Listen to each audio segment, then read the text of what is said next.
Central Time.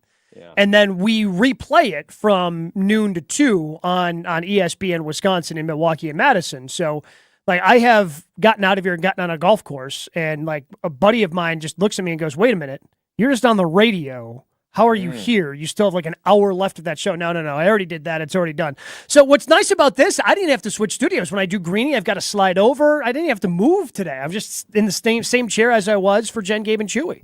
Well, did you bring a lot of good quality topics from your time with Chewy, or does Chewy's brand of radio not really translate? Chewy's one, as you know, working with somebody who's probably similar in Mark Tauscher, it's a one-of-one situation. Like, he came up, so Tuesday is our power rankings day, and he came up with his own, but not really own, power rankings lists where he wanted the top 10 high school movies, like movies about high school sports of all time.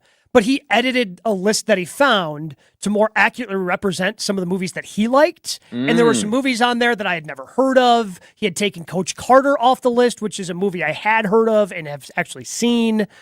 So yeah, it was a bleep show. But again, we made it work because Chewy's Chewy. Jesse, I interrupted you. You were about to say something there. I want to know if Gabe listens to himself. When you're on Greeny and you're on a delay, do you like do you a film session after you're done and then like take a lunch break and just sit there and listen back and be like, that was pretty good. Oh yeah. Hembo and I crushed it there. Yeah. No, do not. I absolutely do not. And like, you get used to yourself. Like, if you hear yourself do a radio spot or something, like a commercial, Jason, for Associated Bank, you hear your spot back. Like, there's a certain amount of that you get used to because I'm listening to the station, but I will actually try to avoid listening to the station if I'm in my car between noon and 2 after I had already done Greeny. That's still weird to me. Like listening back to a show that you've already done. Yeah, Jesse, would you listen to yourself? Every now and then I'm in a similar situation. We have some recorded programming that runs here on ESPN Madison that I'll host for the evenings. And if I'm driving around, I'll hear it come back from break. But, hey, look at that. Look who's on. And yeah, I'll listen to it. This guy's great. I'll listen to it for a few minutes and say, we should hire this guy. This guy deserves a raise. And I kind of nailed that intro there. That was pretty good. Yeah. Do you listen with a critical ear also, though? Like, oh, man, that was terrible. Yeah, I haven't experienced that yet, though. Oh, okay. Knew that was coming. You had to have seen that coming. I did. I just wanted to see how he would handle it, and he handled it exactly as I anticipated. All right, well, we're excited to have you, Gabe. So you don't feel like you've emptied the tank, because dealing with Chewy is a totally different animal than dealing with me. I am curious, though, if Jesse's irritated that you guys do Power Rankings Tuesday when he believes himself to be the inventor of Power Rankings Tuesday. You guys sounds like a little plagiarism. You guys stole it from us. Jesse, is that true? I think we all stole it from ESPN releasing its Power Rankings on Tuesday, and so our show's on before yours, so you clearly stole it from us. You guys are just copying what we do and just doing it later. Yeah, our show has existed longer, Jesse. This show got to a second producer before your show had one. It's fair. I guess that's fair. And we might be on our way to our third. Yeah, pretty quickly. Very soon. Like. Yeah. So we've got a lot planned today. I did, and Gabe, I don't know what you had going on Friday nights, but you and Strofe did a fabulous show on Saturday then that I joined before I went to Jordan Love's first practice.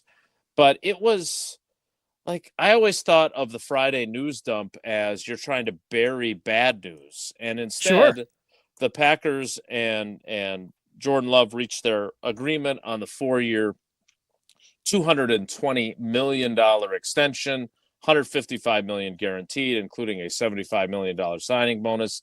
And Adam Schefter, I think, broke the news at 8:03 as I was walking the dogs. And so I didn't get to talk to you on our breaking news coverage, but it feels like he did a press conference then on Saturday, and it was after practice, and you guys had already done your show, and so it almost feels like this great press conference where I thought he was really introspective about some things, unlike he had been previously. it felt like it just sort of went off into the ether. Like, we didn't play a whole lot of clips from it yesterday. Maybe you guys did, but like, it was just such a weird timing from an actual like coverage of a huge story. Did you feel the same way? Yeah, and maybe that was by design because, I mean, they certainly still talk about the Packers on, shows like Get Up and First Take, and Jordan Love has been a topic of conversation just because the Packers are always a team that people are interested in. And as they went through the transition, they clearly were up there. But I think this, again, it feels like it was almost by design where they could have a lot of this news get buried. And by the time Monday rolled around, so many other things were worth talking about because teams are in training camps. We have the first actual preseason game coming up on Thursday that people seem to be kind of excited about. I'm not sure. People keep telling me they're excited, and then I tell them that the Texans are resting everybody, and then they get less excited. But so it almost felt like it was by design of, okay, we can do this. We can do this on a Saturday, get it out of the way, and get back to whatever we want to get back to in terms of our development of our brand of what we want this training camp to be. So I am curious though, and I don't know. Have you done any national shows between Friday night and right now? Yeah, I did. I was on Saturday, and then I was on Sunday as well. So give me an idea of, because you're a national guy as opposed to me, I don't really care that the Texans are resting everybody, nor do I need to know, nor do I want to know, frankly. Well, if you're tuning into the game on Thursday, it's worth knowing, Jason. If you were expecting to tune in on Thursday night for the Hall of Fame game and see, you go, okay, let's watch C.J. Stroud throw some darts to Stephon Diggs. That ain't happening on Thursday. Yeah, I'll be busy. I'll be at the ESPN Wisconsin Fantasy Football Draft. I'll be focused on putting together a team, or maybe not, but certainly talking football with our fans. So juxtapose for me then, because as Jesse points out, you are uniquely qualified for this. Juxtapose for me the local view of the Jordan Love extension and the national view of the Jordan Love extension. I think they kind of marry together where, and maybe because we've talked about this for so long this offseason, because we knew an extension had to be done, we knew an extension was coming, and we kind of knew what the numbers were going to ultimately be. Maybe the guaranteed numbers are a little bit different or the years of the contract are a little different, but everybody kind of knew once that Trevor Lawrence deal was done what this was going to be. And I feel that at least locally, there's a little bit more nervousness around the deal. Whereas nationally, it seems like, especially when you have people like Evan Cohen and Chris Canty and Ryan Clark going out there and singing the praises of Jordan Love, I think locally, and this is probably, I think, true of every time we talk about the Packers locally versus nationally, there's a little more hand-wringing. There's a little more, oh, well, I don't know, because we're so familiar with the team. We're more familiar with the team's warts. And because, Jordan Love is getting a contract after having a good second half of the season, he's now one of the highest paid players in NFL history because of that. And I think there's a little bit of nervousness, more so locally, about, all right, I hope he can live up to this deal. I hope he can, really kind of follow that up, because this league is littered, Jason, with guys who have had one really good season and haven't been able to live up to it. The more recent examples would be somebody like Baker Mayfield, who took the Cleveland Browns to a playoff appearance and obviously has bounced around since then. Maybe he's found a home now in Tampa. Carson Wentz, who was in the MVP conversation before he got hurt the year the Eagles won the Super Bowl and then fell off drastically, and now he's just a backup in the league. So there are plenty of players who have done what Jordan Love has done and then even got paid. Like Carson Wentz got paid. Now, the thing I guess I would tell you, if you're a little nervous about that, let's say Jordan Love's not the guy. The Eagles seem to have recovered quite nicely from not having Carson Wentz. Like, the Packers gave themselves outs in this deal, and that's what my guess is they wanted to do the most. They wanted to be able to protect themselves, and that's exactly what they did. And they can move on relatively easy from this deal in 3 years if Jordan Love isn't the guy. Do you think, you mentioned the Eagles? Well, now there's Jalen Hurts, right? And I saw during the Olympic coverage on NBC, they're touting the back-to-back games, Thursday, Friday, to start the season on NBC and Peacock. And I do love the graphic that says "Love Hurts" because I'm certainly a fan of '80s music. But let's be honest, Jalen Hurts was not as good last year as he had been the previous year. I'm not saying that he was bad, and if you look at his numbers, they weren't terrible. But he set a standard, and he was not at that same standard during the second half of last season. Kind of the opposite of Love, right? They got off to a fast start, stumbled down the stretch. He was not great, and they end up punching out in the first round of the playoffs too. So I don't know if it's just we're hardwired or so conditioned to be a little leery. And again, I don't know who you're talking to, because I'll be honest, most of the Packers fans that I'm encountering or hearing from, most of them are just Jordan Love's going to be just as good as Aaron Rodgers, and we're so lucky. And I have not sensed the same level of consternation among Packers fans that maybe you have. And again, I don't think it's a huge number, Jason, but just seeing some of the texts on our talking text line, or we put out the poll, and I understand we don't get, the Jason Wilde numbers in terms of people coming out to the polls. Well, who does? But I mean, yeah, again, who amongst us does? But in the poll that we put out yesterday on Jen, Gabe, and Chewy on Twitter, are you nervous about Jordan Love living up to the expectations after signing his big extension with the Packers? 61.5% said no, he's the guy, but still 38.5% are a little bit nervous about it. And so Alex Strofe, who is as positive of a Packers fan as I know. Oh, is he ever? It just seemed like he was a little, when I did the show with him on Saturday, he was like, that's a lot of money, and I think I believe in Love, but there's just a little bit of that nervousness, and I think that comes from Brett Favre was as sure of a thing from 1995 until he left in 2007, and Aaron Rodgers became as sure of a thing from 2010 all the way up until he leaves in 2022. So there was just not very many years in there, Jason, since 1995 of Packers fans being uneasy about the quarterback. So I think there's still a little, okay, we think he's good, but what if he's not, going on in Packers fans? And to ease that, some of those recent, you brought up Jalen Hurts. And Jalen Hurts, I think, was still really good last year. The problem for him, the turnover numbers were up. He scored more touchdowns rushing and passing last year than he did when he finished second in the MVP voting. He just turned the ball over a heck of a lot more. And then there was somebody else who had a really good second half of the season last year, even won comeback player of the year in Joe Flacco for the Cleveland Browns.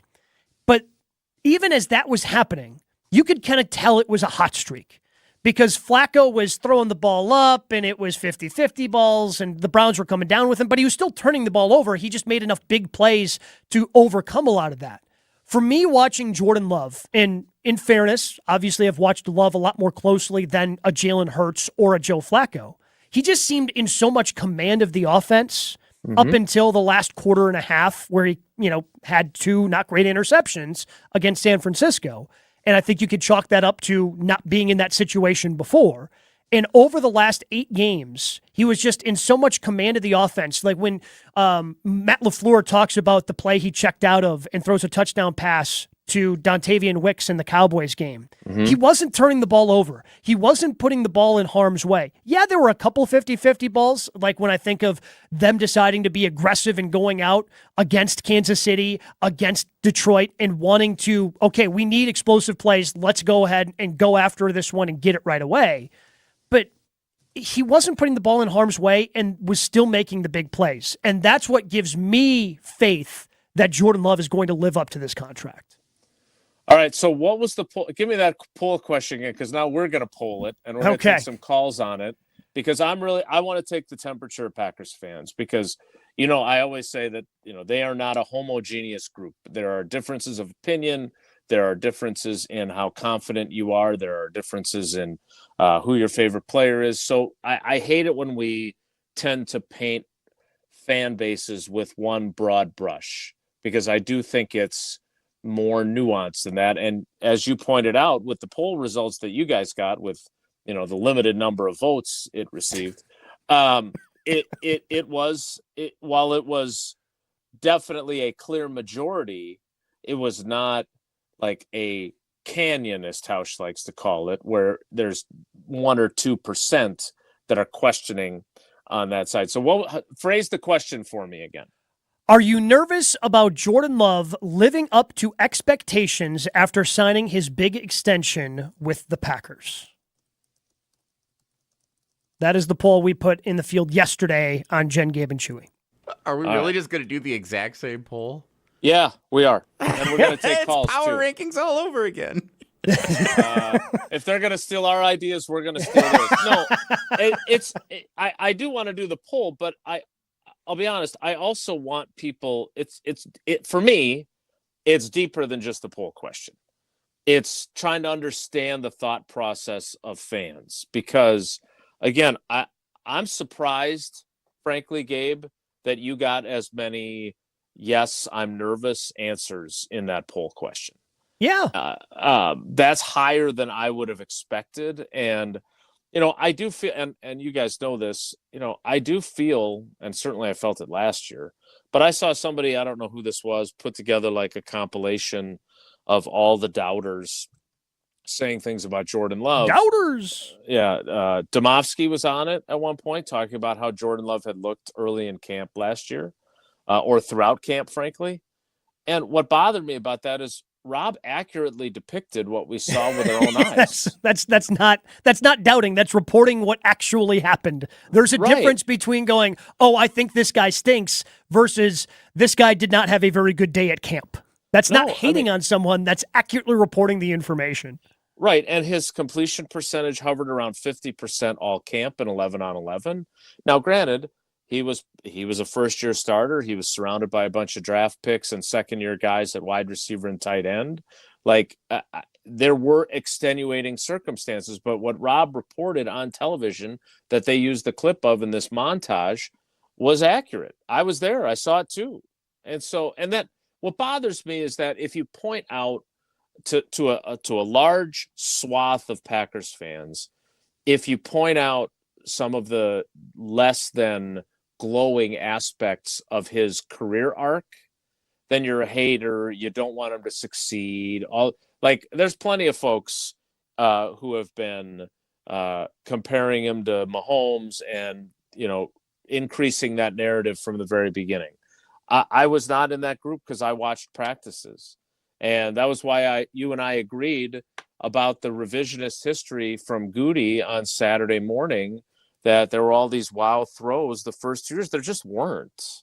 And what irritates me about people who act as if this was preordained is that it takes away the credit that Jordan Love richly deserves for busting his ass to become the player he is.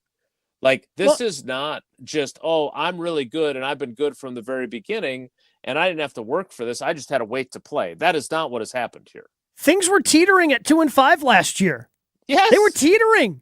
There were, again, it wasn't a majority of, but there were fans who were texting our show, calling into our show going, at what point do we take a look at Sean Clifford? Because I don't know if Jordan's the guy. We got to figure out if we have the guy on our roster.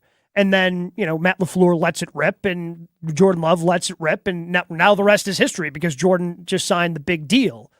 But at 2-5 last year, and heck, even at 3-5, because that Rams game wasn't very good. No. The Rams game was terrible. Mm-hmm. So, yeah, there's a lot of revisionist history there that this was preordained because there was a lot of hand-wringing going on as this team struggled their way through the first half of the season. All right, we're going to put this poll in the field, but I do want to take calls on this because I think, look, if you are brimming with confidence in him, you have every right to be because you saw how good he's capable of being. If you are nervous, I would like to know why. Because what I have seen from him, I don't think we will see him go back to who he was before. I think he... But also, Jason, that doesn't mean he's not going to have a bad game here and there because he's going no to. Doubt. Yeah, he's going everyone to. Does. Yeah, Aaron Rodgers did. Brett Favre had 6 interception games from time to time. But generally speaking, even the great ones have games where the defense has their number. And I've said repeatedly, I really want to see how defenses approach him differently this year because they do have a library of film now on him, which they did not have a year ago. All right, I want to get to calls. 844-770-3776, 844-770-3776, completely plagiarizing the Jen, Gabe, and Chewy poll question. Are you nervous about Jordan Love living up to the expectations after signing his big extension with the Packers? 844-770-3776. We will take your calls and texts. Here is Tausch telling us about something he's never nervous about, and that is Pella Windows and Doors of Wisconsin. More with Gabe Neitzel, our cousin sub of the day, next. It's Wilde and Tausch. ESPN Wisconsin's Mark Tauscher here for Pella Windows and Doors of Wisconsin. And now is the time for a bad dad joke. What did the window say when it was arrested? I was framed. All right. Well, dad jokes aside, my mind is on windows because Pella Windows and Doors of Wisconsin has a fantastic deal going on right now. Pay as low as $18 per window and $81 per patio door per month. Pella completes the installation with no mess, no hassle, and no bad dad jokes, leaving nothing but perfect results behind. Certain restrictions do apply. This offer ends on July 31st. Visit PellaWI.com today to get started. This is Wilde and Tausch, presented by Pella Windows and Doors of Wisconsin. Call Gina Della from Pella today, 855-PELLA-WI, and online at PellaWI.com/radio. Wow, Wayne, that is a beautiful window. It sure is, Jeff. It really tackles energy efficiency. Sure has a nice slide. It's one of the best screenplays I've ever seen. They're so easy to close. I'd say it's a grand slam. If you guys keep making those dad jokes, you're going to be a real pain in my neck. Oh, that's a good one. Did you hear about this one, Five? Get as low as $18 per window and $81 per patio door per month. Visit PellaWI.com today. Certain restrictions apply on 7/31/2024. Panic strikes as you realize on Wednesday that Thursday is your anniversary. The reservations being secured. We'll see you at 8. The gift being purchased. Yeah, you've got this. Just like Associated Bank's got you with early pay up to 2 days early on direct deposits. So even though they call you Last Minute Lisa, we'll make your last minute scrambling a bit easier. You've got this with early pay from Associated Bank. See associatedbank.com/checking or ask a banker for details. Member FDIC. Bringing summer gatherings to the next level is just another thing we do at Celebrations Entertainment. Hi, it's Jeffrey. With rental items like sound equipment, photo booths, and even yard games, you can make your event the party that everyone talks about. Any event like graduation parties, block parties, or even a backyard barbecue can be elevated with fun, interactive items to make everyone ask, hey, how'd you pull this off? Just tell them celebrationsentertainment.com. That's celebrationsentertainment.com. Sharon needed legal help. She needed Gruber Law Offices. When I think about Gruber Law Office, I think about how they took care of me, how they make sure that you get what you're supposed to get. Gruber Law Office. One call, that's all. I will always trust one call, that's all. Injured? Call Gruber Law Offices today. One call, that's all. They are the best. I'm very happy. The ESPN Madison Open, presented by Coors Light, is back. On Monday, August 5th, the ESPN Madison crew is packing their bags and teeing off at Bishop's Bay Country Club for a day on the links. The ESPN Madison Open is benefiting Miracle League of Dane County and is brought to you by Bishop's Bay Country Club, Coors Light, Zimbrick Honda, Sunday Paper, Clear Vision Pro Wash, and Bruner Realty. Thank you for making a difference in our community. Greg Scalzo here for Buck and Honey's. Congratulations to the perennial Best of Madison Award winner by the folks at Madison Magazine. Meet me at Buck and Honey's to celebrate Wisconsin hospitality. Whether you're enjoying the view on the Yahara River in Monona, exploring Wanakee, visiting the OG in Sun Prairie, or checking out the new location in Mount Horeb, you can enjoy the Buck and Honey's experience in a neighborhood near you. Serving lunch and dinner 7 days a week with brunch every Saturday and Sunday. I'll see you at Buck and Honey's. If you're looking for a special piece of jewelry for any occasion, Condon Jewelers is always there for you. Condon Jewelers has the best selection of jewelry you'll ever find and guaranteed to have the lowest prices in the Madison area. Free shipping is always available. Visit CondonJeweler.com or call 241-3406 and ask for Jim, the owner, who's at the store every day. Shop locally. Condon Jewelers, the jeweler on the east side, the jeweler on your side. Sizzling summer deals are happening all month long at Metro Kia of Madison. Check out this scorching deal. The 2024 Kia Seltos is available with 3.9% APR financing for 48 months. $22.53 per 1,000 borrowed. SUV is more your style? The 2024 Kia Sportage is available at 1.9% APR for 48 months. $21.65 per 1,000 borrowed. Browse their inventory at MetroKiaMadison.com and hurry in for sizzling summer deals. Like, share, and follow ESPN Madison everywhere. Follow us on Twitter, Instagram, Facebook, and TikTok for more great content from ESPN Madison. This is 100.5 ESPN and Wisconsin On Demand.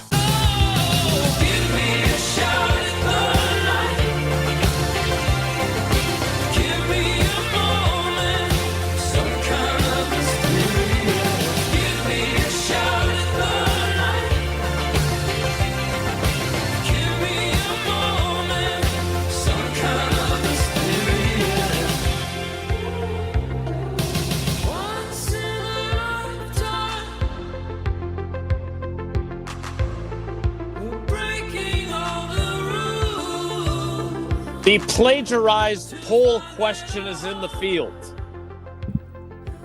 Hey, imitation, sincerest form of flattery, bro.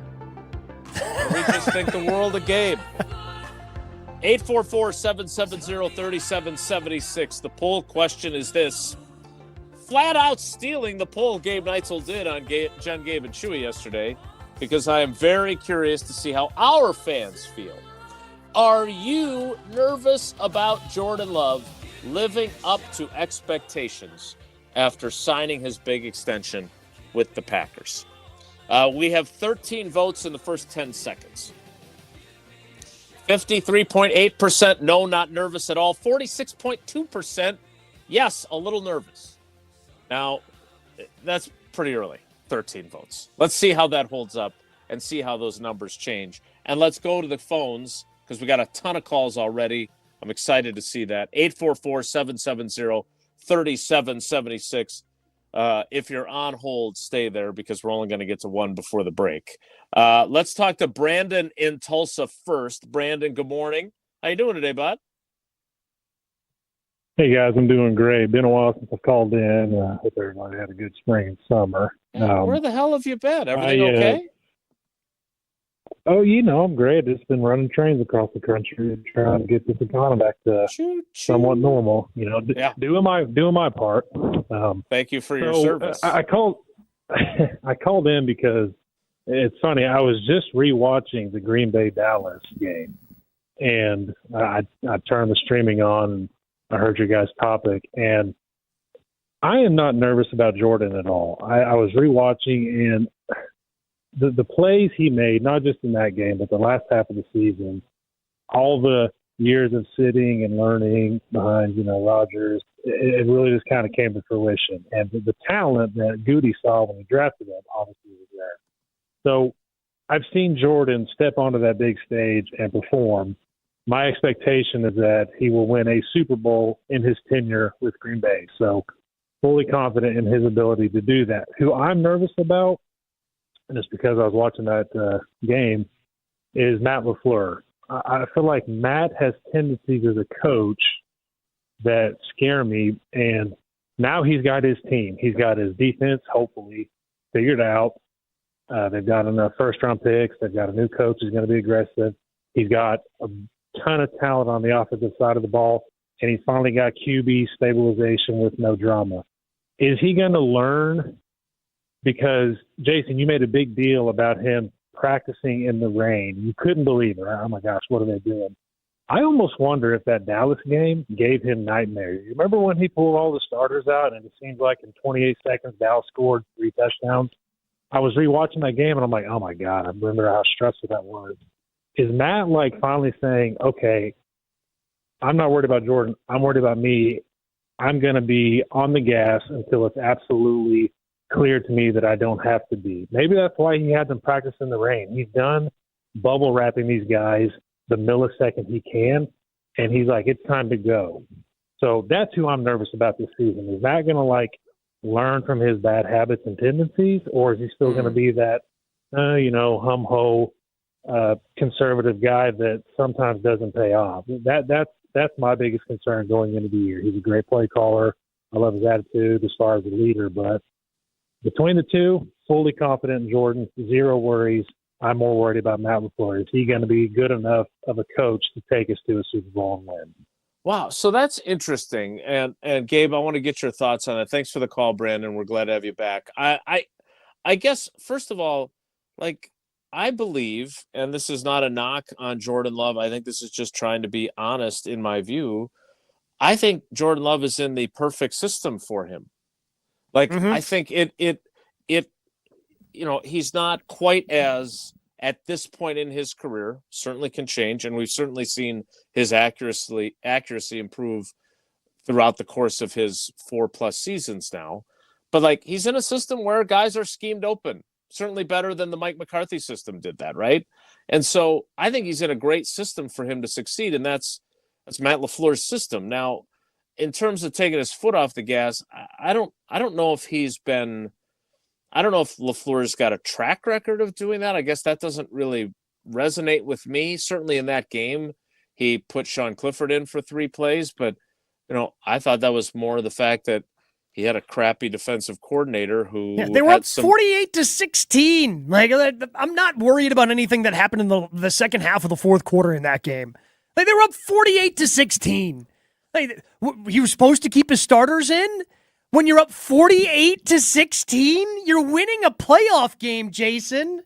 Well, by 32 points. And then he did, right? I mean, then he takes Clifford out, and then Love finishes the game. Like, those were the only 3 snaps Clifford played.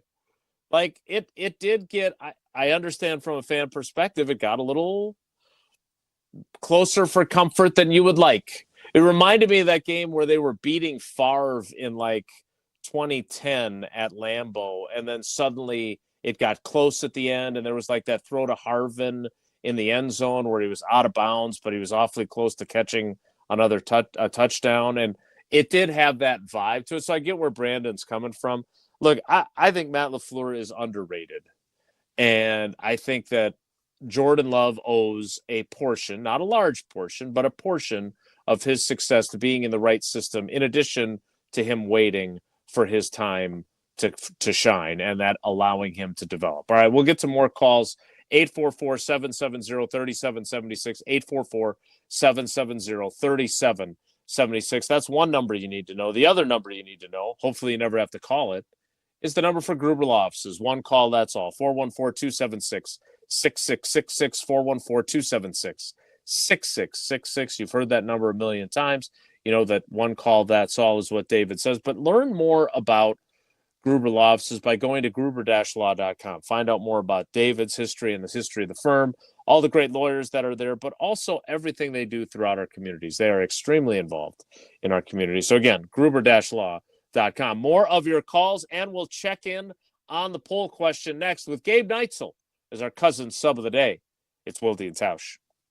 What's up, Madison? It's head coach Kelly Sheffield. Wisconsin proved they were the #1 team in the country tonight. You're listening to Madison's new home for Wisconsin Badger volleyball, 100.5 ESPN and Wisconsin On Demand. With the incredibly spacious 3-row Chevy Traverse, you can change "Let's just meet at the concert" into "Why don't I pick all you guys up on the way?" The advanced safety engineered Chevy Blazer EV lets you turn "You think we should turn back?" into full steam ahead. And with the affordable Equinox EV, keep an eye out for the next Charger, kids. Becomes get comfortable, kids. We'll be home in 4 hours. For summer adventures, Chevy's got you. See your Badgerland Chevy dealer today. After a serious accident, you'll need a winning team to protect your rights. Trust Wisconsin's own Gruber Law Offices, proud partner of your Milwaukee Brewers. One call, that's all. Looking for the perfect outdoor dining spot? The Great Dane Pub and Brewing Company has you covered. With their large patios and beer gardens, there's no better place to enjoy a perfect warm weather beer like the Crop Circle Wheat. Hungry? Enjoy appetizers and your favorite Dane dishes while soaking up the outdoors. With 4 Madison area locations, downtown, Hilldale, Fitchburg, or East Madison, the Great Dane is always just around the corner. Visit GreatDanePub.com for more information. Great Dane Pub and Brewing Company, Madison's original brew pub since 1994. What's on Tap, brought to you by Miller Lite, the original light beer. Rooting for the Brew Crew, because we're from Milwaukee too. Tastes like Miller time. Collect a Bob Uecker Harry Doyle bobblehead at the Brewers game on August 17th, courtesy of Chevrolet. Inspired by Uecker's legendary role in the film Major League, the first 30,000 fans through the gates will get this special bobble. Get your tickets at brewers.com/giveaways. Milwaukee Brewers baseball and Miller Lite. Mark Tauscher here to tell you a little bit more about Everlight Solar. We all know that electricity costs are on the rise. That's why you need to talk to my friends over at Everlight Solar. Their local team here in Madison is here to keep it simple. From your no-cost consultation to solar panel installation, the team at Everlight Solar will be with you every step of the way. Not only will they help you save money, but by switching to solar, you're also helping save the planet. Everlight Solar, a proud partner of Wisconsin Athletics. Check them out at everlightsolar.com.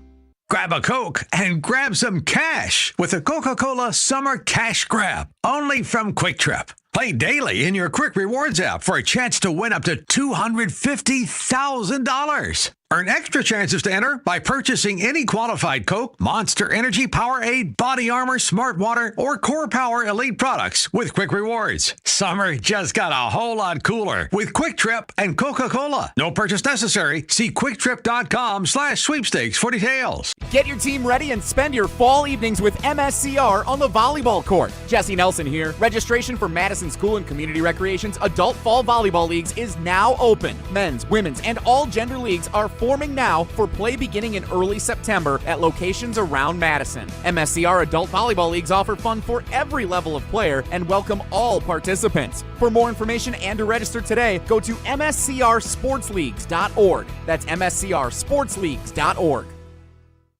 Since 1956, Holman Lindsay Paints has been making paint in Wisconsin for Wisconsin. Because of their commitment to making great paint for Wisconsinites, Holman Lindsay has grown over the years to 26 locations in this great state. Headquarters in Sun Prairie with a state-of-the-art facility, Holman Lindsay has the paint you need to make your job better. From do-it-yourself to professional, Holman Lindsay has paint for everyone. Visit one of their local locations today in Madison, Sun Prairie, Middleton, and Janesville. Madison area residents, due to recent high winds and hail in your area, Ridgetop Exteriors is offering free 101-point inspections for roofing, siding, windows, and gutters. Call Ridgetop Exteriors today or visit ridgetopexteriors.com. That's ridgetopexteriors.com. The future is bright with QB1 in Titletown. They have their face of the franchise quarterback, but they knew that already. They wanted to pay him, but they wanted to protect themselves. Nobody covers the green and gold like 100.5 ESPN. I say, hey, I'll be gone today, but I'll be back from around the way. It seems like everywhere I go, the more I see, the less I know. But I know one thing, that I love you. I love you. We'll get to more of your calls in a second. Update on the poll results as of right now. 221 votes in after 12 minutes. Are you nervous about Jordan Love living up to expectations after signing his big extension with the Packers? No, not nervous at all. 62.9%. Yes, a little nervous. 37.1%. That would appear, Gabe, to be right in line with the numbers that you said you guys received when you polled this exact word-for-word question. Yeah, and again, not that shocking just because I think there is a little apprehension. While I think there is a lot of excitement around the final 8 games, even within that, you had the Giants game in there. And when you think about the last throw we had of the season, it was an interception. It was a bad interception. It's an interception I dismiss because I think that's a young guy or an inexperienced guy trying to make a play in the biggest game of his life. And I think it's something he is going to learn and grow from because he has literally learned and grown from every situation he's been in so far. So I dismiss it, but not everybody's willing to dismiss it. Kevin responded to the poll question. Everyone should be very excited and be somewhat nervous about Jordan Love. We need to see him play at a high level for an entire season to be able to take the nervousness out. And then Ned, who is very loyal to the show, but Ned's a little bit of a negative Ned, quite frankly. Yes, I'm very nervous. Not sold on his accuracy and decision-making. He had 2 throws back across the middle against San Francisco that caused the loss. He got away with one on a touchdown earlier in the year. Yeah, look, I don't think we should be crowning him as the next in the Hall of Fame lineage. I do think he's the real deal. I don't think he is a poser. And I think there's going to be some growing pains still because he's still a young starter. But I don't think we're going to see a regression. Ned, if you're nervous about throws going back over the middle, guess what? You're going to see more. Because even though it is, I know it's most quarterback coaches are like, hey, this is something you never want to do. Never throw late and back over the middle. But guess what all the really good quarterbacks do? Guess what Brett did? Guess what Aaron did? Guess what Patrick Mahomes does? When he's rolling right, throws back over the middle. It's throws that these guys take on because they think the risk is worth the reward. And more often than not, the higher and upper echelon quarterbacks are able to get away with it. Right. They're able to make the throw. That's fair. It did not happen, though, to Ned's point, against the 49ers. Let's get to some more calls. Let's start with Patrick in Sussex, 844-770-3776. Patrick, are you nervous or not? Yes. I think the numbers on these polls are very representative of how, probably the average Packer fan feels. And I'm not, let's put a frame on this too. Is, nobody worth listening to is out there saying, yeah, this guy stinks. He's never going to be any good. And likewise, nobody should be saying he's going to be the next Hall of Fame quarterback from the Green Bay Packers. But I am not concerned and I'm not nervous about Jordan Love's career. I'm maybe a little bit nervous. I'd say 70% excited, 30% nervous just about this season because the league, the word's out. The league's going to adjust. It's going to be harder for him this year. That's why the sophomore slump is a real thing. Now, does that mean that I don't think we're a playoff team? Absolutely. We are 100% a playoff team.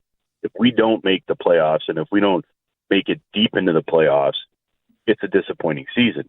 But is there going to be some adjustments coming out of the gate? Probably. Is he going to have more fierce competition to start the season? Yeah, because he's got a target on his back now. But I think that 60-40, 70-30 range of are you worried? No. Are you nervous? Yes. That's 100% where I'm at. Yeah, and I love the point you made about not just the target, but the fact that these teams now have a better idea of who he is. Gabe, that is if I were to say there's a reason that I'm not, it's not even skepticism. And thanks for the call, Patrick, because it was a really good call. It's not skepticism. It's not doubt. It's more maybe tamping down my expectations for this season slightly. It's because I think defensive coordinators in this league are smart guys. And when you give them 19 games of film of a player who they previously had little to no film of, they're going to have a better idea of how to defend him. Now, are they going to be able to shut him down completely? No, but they're going to make it more difficult for him. And that's what makes the great players great, right? Is that then when teams start to figure out what they do well, they find other things to do well to counteract it. Yeah, and I mean, it's about the offseason, right? Because there are 18 games of film out there, and Dan Quinn's a pretty good defensive coordinator, so much so that he got a head coaching job this offseason, and Jordan Love lit him up. But it's having the entire offseason to have the time to even have more time to dissect everything, and that's going to be something I guarantee the teams that are early on the schedule, the Eagles, the Titans, like these are the teams that are going to be coming up with the different looks that are going to they're going to use to try to confuse Jordan early. Let's keep going with the calls. 844-770-3776. Let's go to John in Madison. John, good morning. Thanks for holding. What are you thinking? Morning, guys. I wanted to tell you my perspective because it's kind of different in terms of, like, I've been a Packer fan all my life and whatnot, but this past season, I only was able to basically use talk radio. I watched the first game against the Bears, which was awesome, and I caught, like, one other game in the midseason. So I sat there and I listened to all these fans and, talk folk go on and on about the quarterback. And I would see highlights on the weekends. But you guys, it's just amazing. The way that people just gave up on him. I don't know which week it was. You guys kind of seem to know better. And as a fan, just sitting there listening to it on the radio and not really watching much of it, it's a different perspective. And I still haven't seen much of him. I didn't see any of the playoffs either, which I'd love to see. I haven't seen the replays either.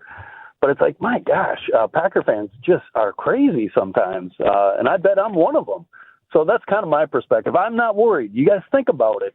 What position would we prefer to be in? Would we rather be a Bear fan, drafting some guy, number one or whatever, hoping he's some godsend as opposed to the situation we're in? Absolutely not.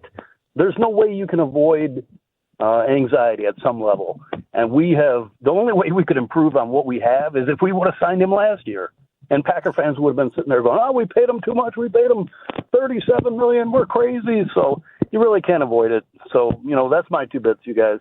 All right, John, before you go, interesting perspective, no doubt about it. And I think that, I would put what we did on this show and what Gabe does up against anybody. I mean, we called it like we saw it. And when he was struggling, and when he was playing great, he was playing great. And we said that. I am curious. I don't know how you can call, though, and not have me ask, why were you relying on sports talk radio, and why have you not been able to see any of the games? Were you on some sort of retreats? I'm fascinated by your situation. The TV broke? Yeah, that's the thing. You guys wouldn't believe it. It's related to work. Right now I'm on Park Street. I work for a construction company here in town, and my hours are crazy. And when I was able to get to see a game, my brother, this and that, we're in some prairie. It was odd but that Bear game, oh my gosh, was that great. Where at halftime I put like $10 on them. But hey, you guys, it was just so crazy. But this year I'll be catching all the games. Okay, good, because otherwise I'll send you my NFL Plus password. All right, John, we appreciate your call. Thanks. Crazy to not be able to watch, because as you know, Gabe, I looked at last season going in. I said, this is going to be the most fascinating season. Oh, yeah. That I've ever covered. And it did not, for all my expectations about how fascinating it was, it still exceeded how fascinating it could be because of the way it finished, how bad because of the roller coaster. Yeah, it was literally like how it started, how it's going, or whatever. Those memes. Yeah, It could not have been more different the way that season went. But again, I don't think there's anything wrong with having a healthy dose of, okay, I think he's really good, but I'm not all the way there of, oh my God, he's the next Brett Favre, Aaron Rodgers. I think that's an okay position for a Packers fan to have. I don't think there's anything wrong with it. And it's not a dig on Jordan, because Jordan would tell you he's got a lot more to prove before he's having that conversation as well. We'll get to more of your calls. 844-770-3776. Gabe Neitzel is our cousin sub of the day. Cousin subs, we believe in better. It's Wilde and Tausch. Wisconsin's all-time sack leader is finally a Hall of Famer. Sala led the Big Ten, always revved up to come off that corner. Congratulations to ESPN Madison's Tarek Sala, proud member of the UW Athletic Hall of Fame class of 2024.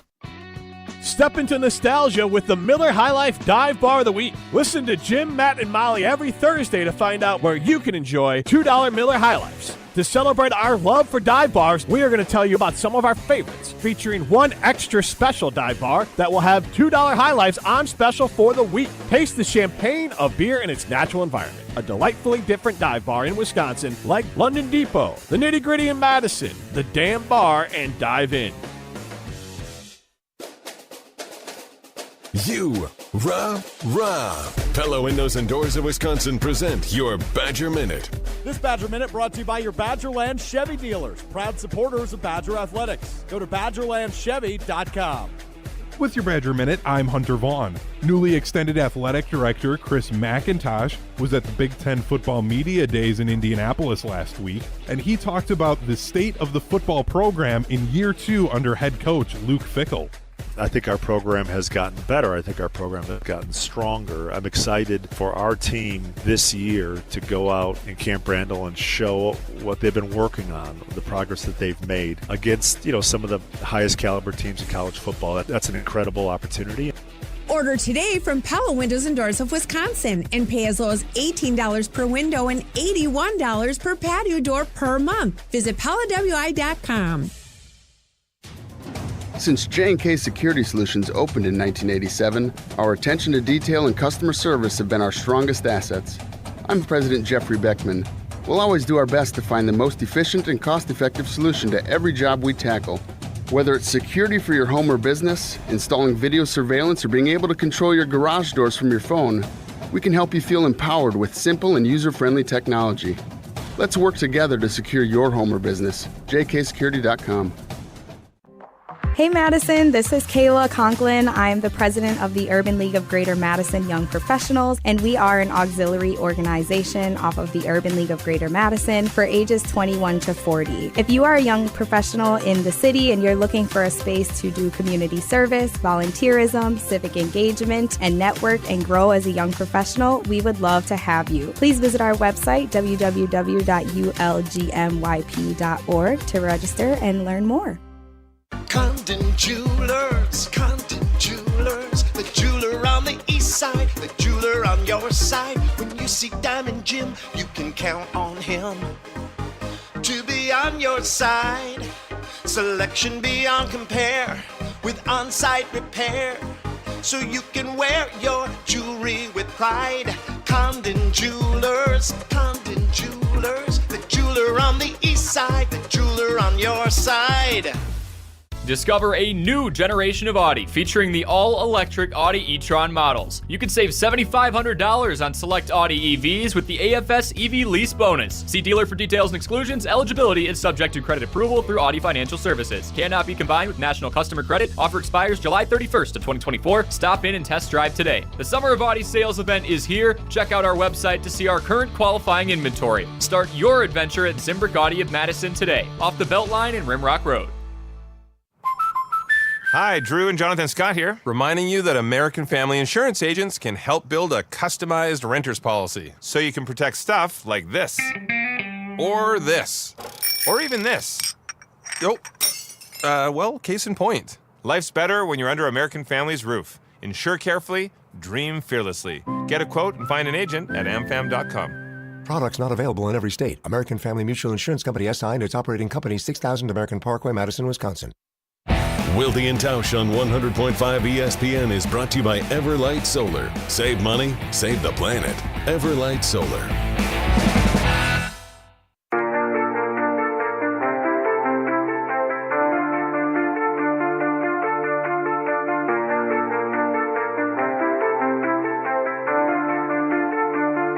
Don't ever say it's over if I'm breathing. Racing to the moonlight and I'm speeding. I'm headed to the stars, ready to go far. We'll start walking. Don't ever say it's over if I'm breathing. Racing to the moonlight and I'm speeding. I'm headed to the stars. Matt LaFleur is at the podium inside the Lambeau Field Media Auditorium. Says that Marshawn Lloyd, their third-round pick, the running back from USC, will start practicing today, doing individual work. He's not ready for team drills yet. Also with some high praise for Eric Stokes, saying he looks like the guy that we thought he was. Good timing. I was able to watch some of his presser while we were in the commercial break, but Eric Stokes is still competing for that starting job, he added, because Carrington Valentine is also having a good camp. Gabe, before we get back to calls, you know that old saying about never having enough corners? They got a lot of Corey Ballantyne, Kalen King had a pick 6 the other day. Like, they're pretty well stocked at a position where you want to be well stocked. And I think this is kind of playing out the way they were hoping it would, where Stokes can still go out there, win this starting job, and then you still have the depth of Valentine and Ballantyne and having all these different guys, because there were different points during this offseason, Jason, where we were wondering what would happen if Stokes didn't win this job with no fifth-year option. What do they do with him? What does it end up? Is he going to be okay if he's a backup? So him going out there and looking like this is a good thing and a good problem to have for the Green Bay Packers. Yeah, no doubt about it. And again, we'll see. We are only a week in, so this is the time of the year where everybody's great. And you're very excited about where things are at, but there will be some separation that will occur. Let's keep going with the calls. 844-770-3776. Let's get to Brandon in a semi heading to Reeseville. Reeseville, that's where they make Reese's peanut butter cups. Am I right? Brandon, good morning. How are you? I am good. How are you guys? We're great. Are you nervous or no? I am not. Because I look back at the history of what Green Bay has done with quarterbacks. They drafted Aaron Rodgers when they got rid of Brett Favre, and it was Aaron Rodgers' turn to start. I remember everybody saying, man, why'd we get rid of Brett Favre? He was coming off a good year. I don't think Aaron Rodgers is the guy. A couple years later, we win the Super Bowl. Now you got people saying the same thing about Jordan Love. Well, guess what? He sat behind another Hall of Famer. He looked great the second half of the season. That loss against San Francisco and that Dallas comeback, if you want to call it that, wasn't his fault. That was the defense, which, in my opinion, last year played too soft. There was no aggressiveness. Once they got a lead, it's like, okay, let's try to protect that lead. Let's not keep our foot on the gas. So I am not worried. I think he's going to be a great quarterback. That's all I really have to say on that. Yeah, good call, Brandon. I would say this, and Gabe, he threw 2 interceptions. I mean, he was part of the equation. Jordan Love was in them losing that game. He had the ball in his hands, down 3, with a little under a minute left on first down, and he threw a bad pick. And like you said, he had not been in that situation before. You learn from those situations. I would anticipate if he's in that same position against that same team at the same level of the playoffs this in January, he's not going to make that mistake. But, he does. I don't think Jordan needs us to absolve him of any wrongdoing in the 49ers loss. He had a hand in it. He did. So did Anders Carlson. So did Joe Barry in the defense. All those people did. But, again, he had a hand in it too. And I don't think there's anything wrong with saying that. No, I don't think there's anything wrong with saying that either. And when you take a look at Jordan Love and the Packers from last season, I don't want to say we necessarily handled him with kid gloves, but I think that there was a curve that we, allowed him to operate in as a first-year starting NFL quarterback. And to that point, I think that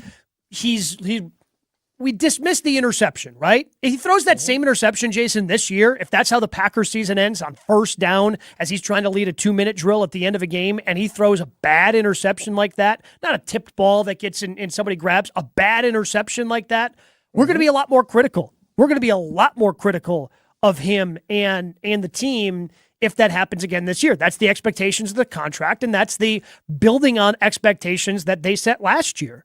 And that's the one thing I'm curious about as a fan this year is how I'm going to feel as this season rolls on. Because I know I wasn't alone. Josh DiMaggio, who produces Jen, Gabe, and Chewy, had brought this up during the run last year. Last year was about as fun as it could be for a Packers fan. Because and again, this is like first world NFL team problems. Like when your team has expectations, sometimes the regular season can be a little slog-like. You're like, okay, Aaron Rodgers is your quarterback. You're going to be in the playoffs. Really the only thing that matters in the playoffs. But there was just such mystery surrounding the team last year, being as young as they were, knowing as little as we did, and not having any expectations for Jordan Love. when they get hot and go on a run like that and then do what they did to the Dallas Cowboys, like that's just so unexpected and so much more fun. But now that expectations are starting to come in with this team because so many people want to put them on their short list of teams that can win the Super Bowl, it becomes a little less fun. I mean, when they're winning, it's certainly fun, but it's just not as great of a ride. It's harder to enjoy that ride that you're on like we were able to last year. We'll continue this conversation. If you're on hold, stay there. We'll get to you at the top of the 10 o'clock hour. If you're thinking about calling in or texting in, 844-770-3776, 844-770-3776. Do we Jesse, go to the YouTube comments again? I was just about to ask you, are you monitoring those? Are they being mean to you again? If I have to, I will go look at the YouTube comments, but I'd like to leave the bleacher bums kind of over there doing their own thing in the comments section. It's like Lord of the Flies in there. All right, we will get to some of your thoughts when we kick off the 10 o'clock hour. The Packers will start practice at 10:30, so they'll be down at Ray Nitschke Field. We'll have some updates from there a little bit later in the program. The 10 o'clock hour of Wilde and Tausch with Gabe Neitzel as our cousin sub of the day starts in 2 minutes, so stick around. Don't go anywhere. Another hour of Wilde and Tausch, presented by Pella Windows and Doors of Wisconsin, is coming up next on ESPN Wisconsin, the ESPN app, and Wisconsin On Demand. Sizzling summer deals are happening all month long at Metro Ford of Madison. Check out this scorching deal. The 2024 Ford F-150 is available with 3.9% APR financing for 66 months. $16.86 for 1,000 borrowed. SUV, more your style? Well, the 2024 Ford Edge is available at 1.9% APR for 66 months. $15.54 for 1,000 borrowed. Browse their inventory at metrofordofmadison.com and hurry in for sizzling summer deals. This is former Wisconsin linebacker Chris Orr. You're listening to 100.5 ESPN, WTLX, Monona, Madison, a good Karma Brands radio station on Wisconsin. Broadcasting live from the Everlight Solar Studio, this is your Metro Kia of Madison Sports Center. Good morning, Madison and streamers everywhere. I'm Jesse Nelson, Sports Center, brought to you by Goodman's Jewelers, the diamond store of Madison for generations. Check them out, 220 State Street and online at goodmansjewelers.com. Big day for baseball in the state of Wisconsin, beginning with last night. The Brewers 8-3 winners over the Atlanta Braves at American Family Field. Home runs for Willie Adames, Jackson Chourio, Rhys Hoskins, all leading the way for the Crew in the victory last night. And not only that, the Brewers make a trade last night before the MLB trade deadline, which is at 5 o'clock this afternoon. The Brewers acquiring right-handed starting pitcher Frankie Montas from the Cincinnati Reds, an intra-division trade, sending Jacob Junis and Joey Weimer over to Cincinnati. That's not all. The Brewers also acquired reliever Nick Mears over the weekend. He made his Brewers debut in last night's win over the Braves. Brewers and Braves back at it tonight, 7:10 first pitch at American Family Field. Entering play today, the Brewers 7 games up on both the Cardinals and Pirates for the top spot in the NL Central Division standings. Football, Jordan Love back at practice for the Green and Gold up in Titletown in just a little bit. Jason Wilde will share his observations coming up. Metro Kia of Madison, Madison's trusted Kia dealer. Stop into Metro Kia on the east side of Madison or metrokiaofmadison.com.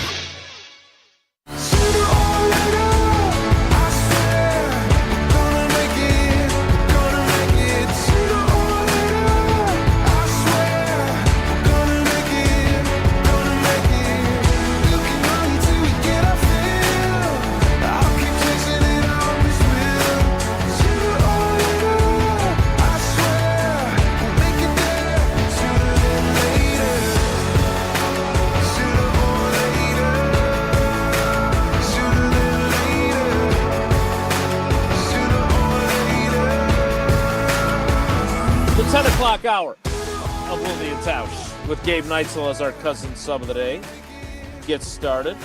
Let's get to a couple of calls, and then Jesse can delve into the Lord of the Flies realm of YouTube comments along with text messages. What's happening in your YouTube comments? I'm concerned about what's happening in your YouTube comments.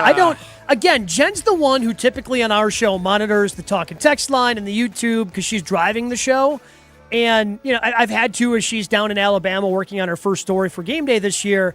I just kind of completely forget about the YouTube comments, so I don't really dive in, but it's just, It seems like it's a Probably better that cesspool. way. Like you guys are terrified to look into the YouTube comments of your show. I'm not terrified. It's just annoying to comb through all these. Like they're doing their own show over on YouTube. That's what I've learned. Like the text line, we were. This is what happened yesterday. We realized that on the text line, people are weighing in, very topical on whatever we're asking for our fans to contribute on.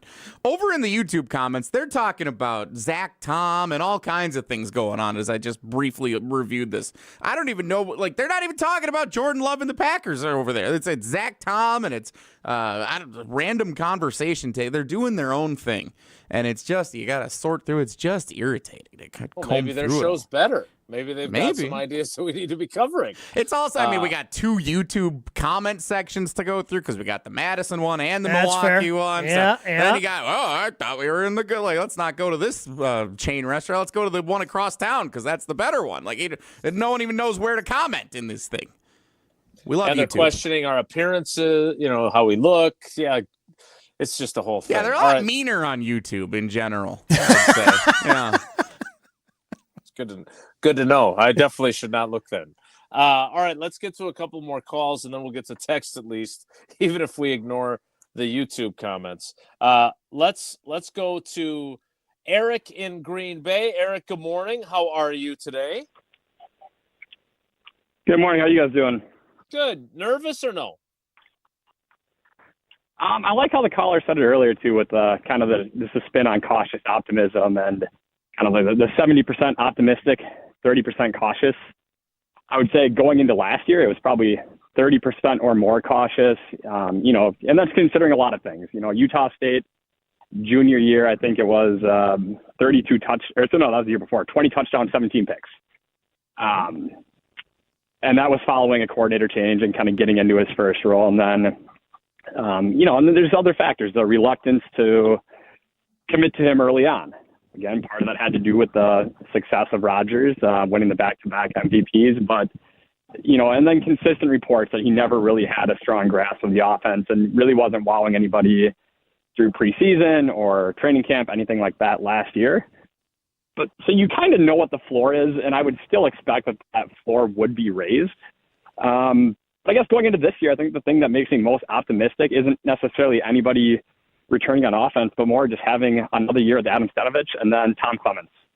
And for everyone that kind of looks at a sophomore slump and says, yeah, we have a full year of tape on them, they had that tape in Dallas, right? Dallas is undefeated at home. They have all the confidence in the world. They have every reason to just look at the Packers and say, this is a team that we're going to beat up on. And if you look at the score and that outcome, you're expecting Dallas to do that to us going into it with how successful they were that year. So, I think it's a matter of choice. You can kind of cherry pick your stats either way. But I'm going to choose to be optimistic on that. And clearly my 2-year-old toddler in the background is too. Well, you've got a young team there at home. The Packers obviously had a young team last year. Our expectations are that kind of stuff happens from time to time with youngsters. Lord knows I've been there. Thanks for the call, Eric. Look, I don't know, Gabe, what our expectations were last year, because quite frankly, I don't know if we had any at all, right? Like, I hate it when coaches say, or players say, I didn't really have expectations. But I have to admit, my expectations were low, which essentially means I didn't have any expectations whatsoever.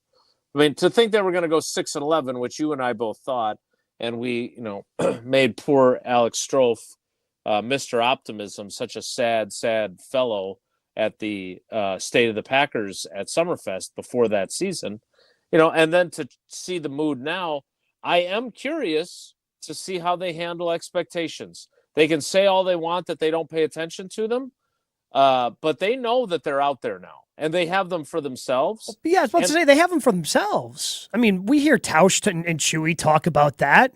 Now, Chewy talks about the growth of the teams that he was on in the 90s before they won the Super Bowl. And even going into that 1995 NFC Championship game, they thought that they could compete with Dallas. And then they found themselves at the end of the third quarter leading that game going, oh, wow, we can actually do this. And then ultimately they lost that game. But then they had all the confidence in the world and had those Super Bowl expectations heading into 1996. Your expectations change once you experience that success. That's how it goes. And honestly, it's one of my favorite Mike McCarthyisms. And I know you guys looked at him sideways when he said, hey, how we handle success is what's going to define us.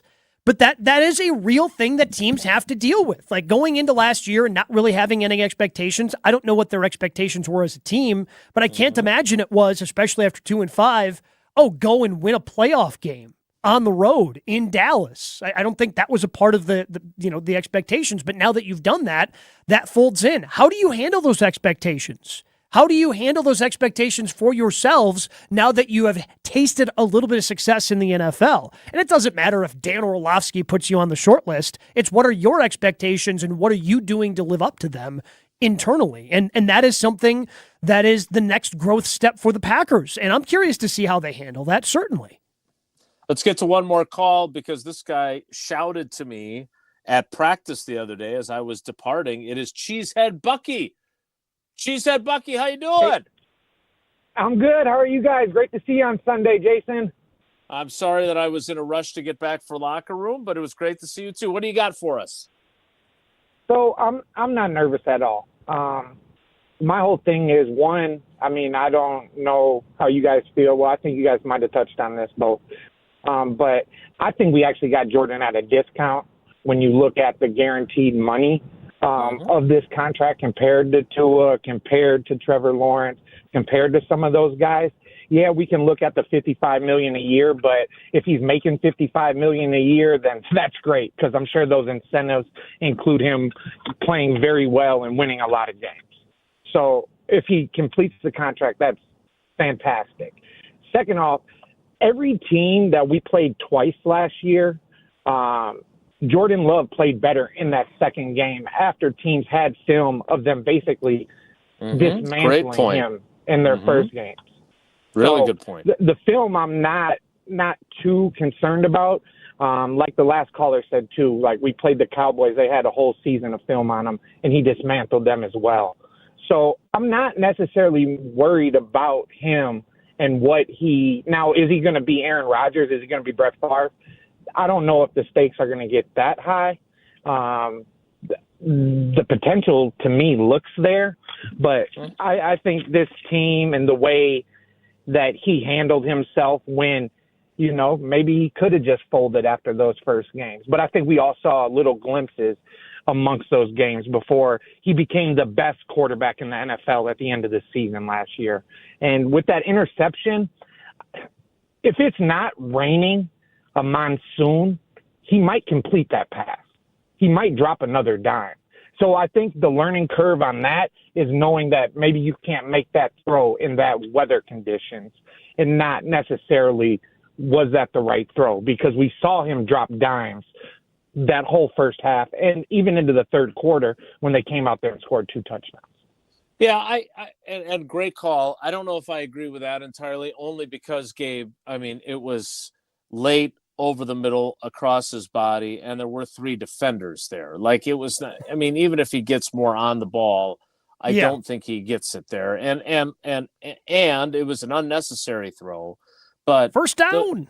Right. And so I'm not going to, I don't want to belabor that point just because that's where we ended with Cheesehead Bucky, because I thought he made a bunch of really good points. Again, I don't know what defenses are going to do.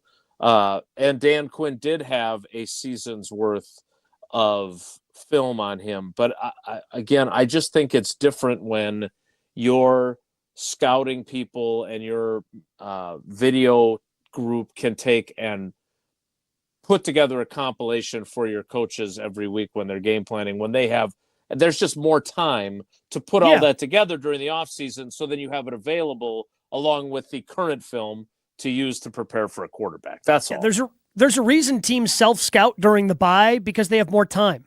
There's a reason why they do that also early in the off season because they have time. You actually have time to do a deeper dive into some of those things. I mean, the NFL week is so condensed, and yes, you have advanced scouts and you're doing all these things, but you're just kind of getting you're not getting the full view. You're not taking the step back and looking at every single game from Jordan Love that he played last year. Dan Quinn just doesn't have that kind of time because, you've got to put together your game plan. You've got to be able to watch that. You got to be able to practice. You're doing all these different things, whereas during the offseason, there might be something that you notice that now you can implement into your team that you just didn't have time to break down the film to the level that you can during the offseason.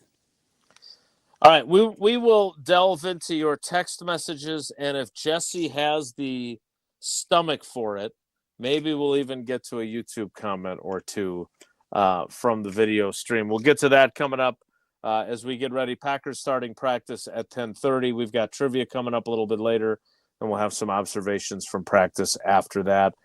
Your text messages on Jordan Love. Are you at all nervous about him living up to the expectations that come with this contract? We'll get to more of your thoughts next. It's Wilde and Tausch. This is Wilde and Tausch, presented by Pella Windows and Doors of Wisconsin. Call Gina Della from Pella today, 855-PELLA-WI, and online at PellaWI.com/radio. If you want a fresh twist on surf and turf, look no further than North and South Seafood and Smokehouse. Inspired by their time living in the Alaskan Gulf in southern Texas, owners Keith and Aaron brought together unique culinary backgrounds to create a truly authentic American restaurant here in Madison. After expanding to 2 more locations in DeForest and Verona, you can savor smoky, wood-fired barbecue and freshly prepared seafood from around the country. Explore their full menu and dining options at eatnorthandsouth.com. That's eatnorthandsouth.com.